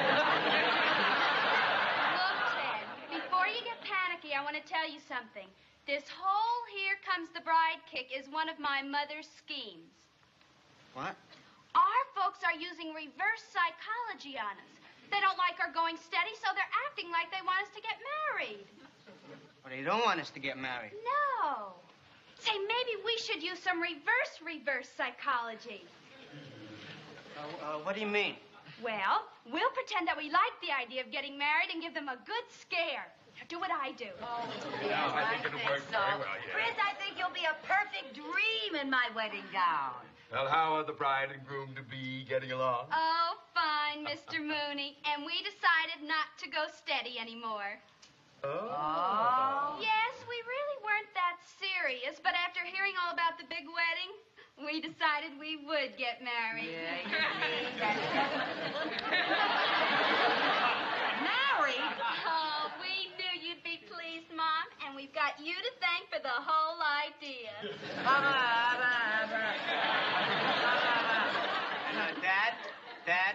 Dad, as long long as we're getting married, I figured I'd drop out of school. Drop out of school! You can't stop your education. How would you get a job?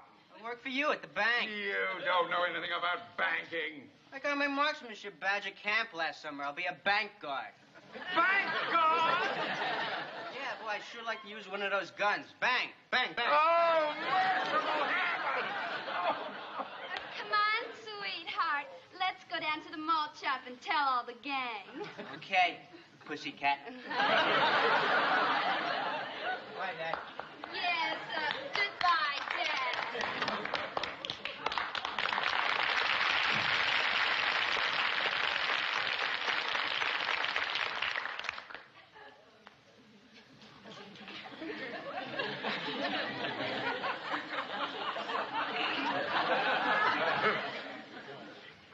And now I would like to say a few words to the pussycat's mother. Well, now, Mr. Mooney, I'm sure that we'll be able to talk them out of this some way, but just as a matter of curiosity, how much is a bank guard's take-home pay?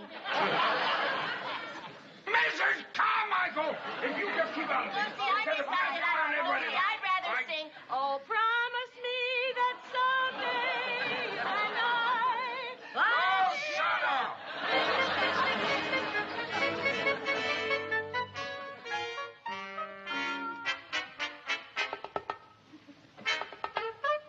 Oh, Mom.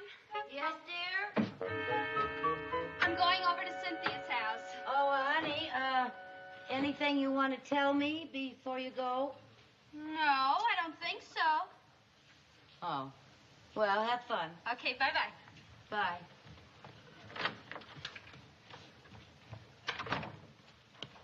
Any news? Are they getting married? Oh, you know as much about it as I do. Chris hasn't said a word. My goodness, you'd think a girl would tell her own mother whether she's going to get married or not. Well, you know the teenager's code. When questioned by a parent, only give your name, rank, and serial number. You know, I'm so desperate I've even stooped to eavesdropping. Chris got a call from Ted, and I hid in the closet. Oh, my, what? Well, they did algebra problems for half an hour, and I almost suffocated. Lucy, is Chris going to spend the weekend with Cynthia? I don't know. Why? She borrowed my suitcase. I just wondered. Well, maybe she is. She didn't say anything to me about it. Oh, look at this, Viv. What? The travel folder of Niagara Falls. Isn't this a beautiful picture of Niagara Falls? Oh, that's very pretty. Where'd this come from? I don't know. Gee, what a beautiful spot. Did Ralph take you to Niagara Falls when you got married? Are you kidding? He rushed me right from the ceremony to the pawn shop to hawk my wedding ring. Yeah. Married? Niagara Falls. Viv, this is Chris's travel folder. And your suitcase. Your suitcase. They're going to elope. Oh, now, Lucy, take it. Viv, they're going to elope. Yes, Mrs. Carmichael. Yes, I heard you. Yes, you borrowed a suitcase, and you found a folder about Niagara Falls. Look, this is all circumstantial evidence. It could mean any number of things. Now, I assure you that Ted has gotten over all these silly ideas about marriage. And I want to assure you, too, that I have brought up that boy so that he's not the sort who would sneak off and elope without telling me. Well, as a matter of fact, I see him out in the backyard now carrying a long ladder. Now, that should give you an idea that he's... A long ladder! Don't go away. Don't stay right where you are. Come right over. We've got to stop that elope. But don't panic. Don't panic.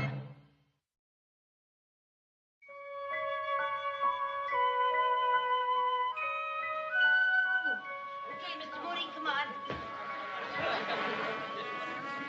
Hurry up. All right, hurry up. Rope last.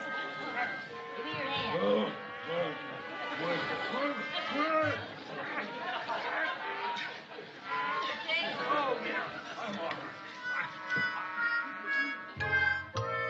what charming decor.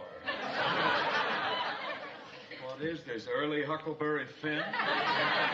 Well, what do you expect from two little boys? Oh, my, it's cold up here.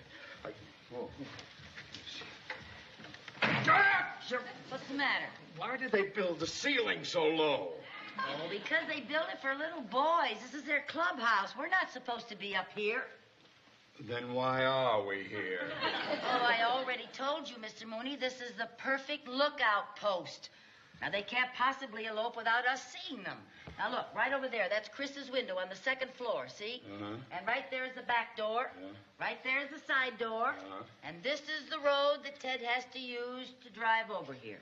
Well, I still say we should have locked them in their rooms till they came to their senses. Well, that is really the wrong psychology. Oh, I'm getting awfully tired of hearing you use that word. You make me wish that Freud had never been born.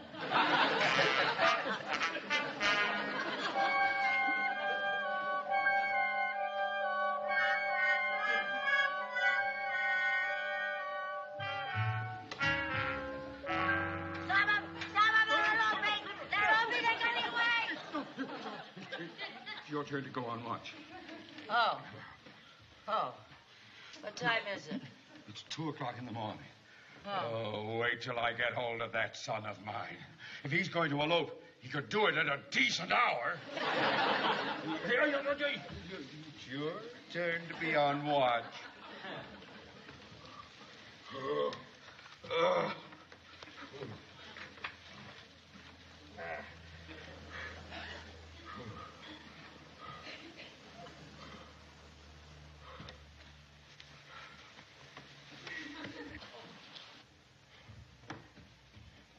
Mr. Mooney, would you stay awake and keep me company? No.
Just what do you think you're doing?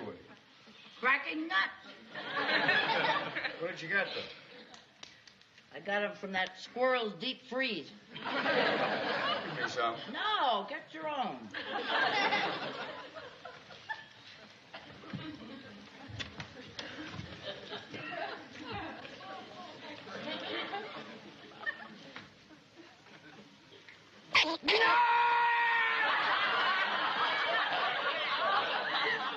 Why didn't you tell me the squirrel was still in there?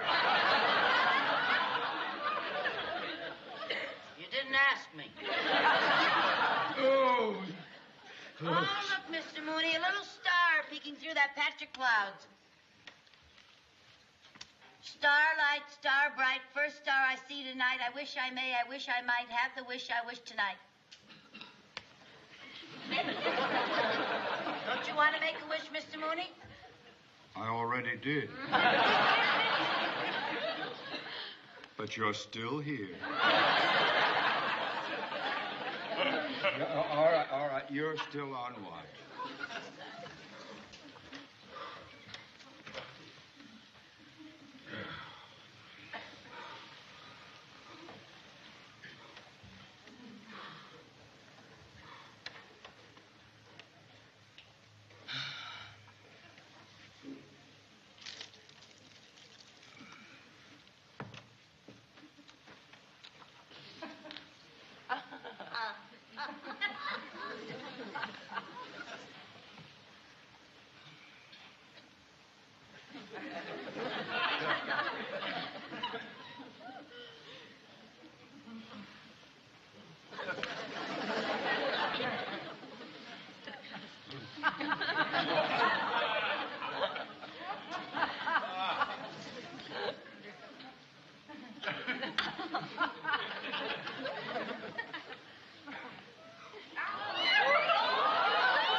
you break that ladder?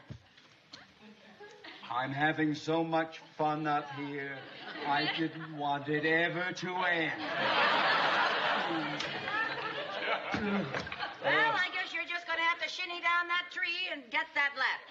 Mrs. Carmichael, bank presidents don't shinny. All right, we'll simply have to wait here till morning, till somebody sees us and comes up and gets us. Oh, swell, swell.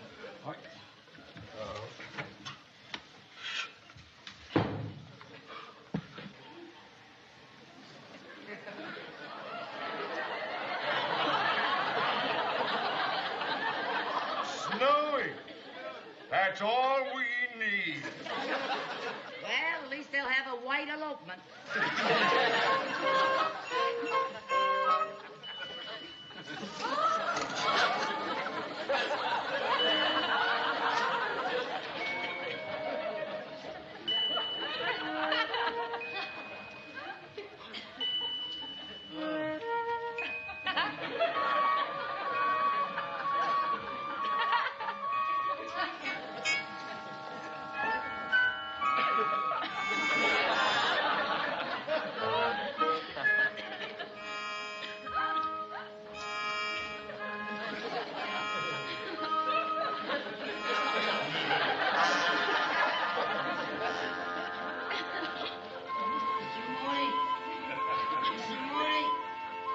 Mr. Mooney.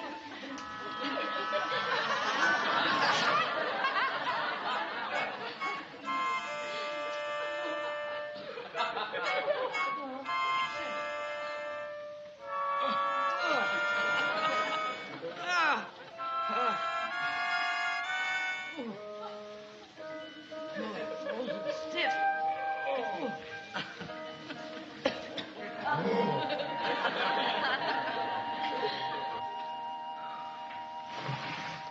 Mom, what are you doing up in the treehouse?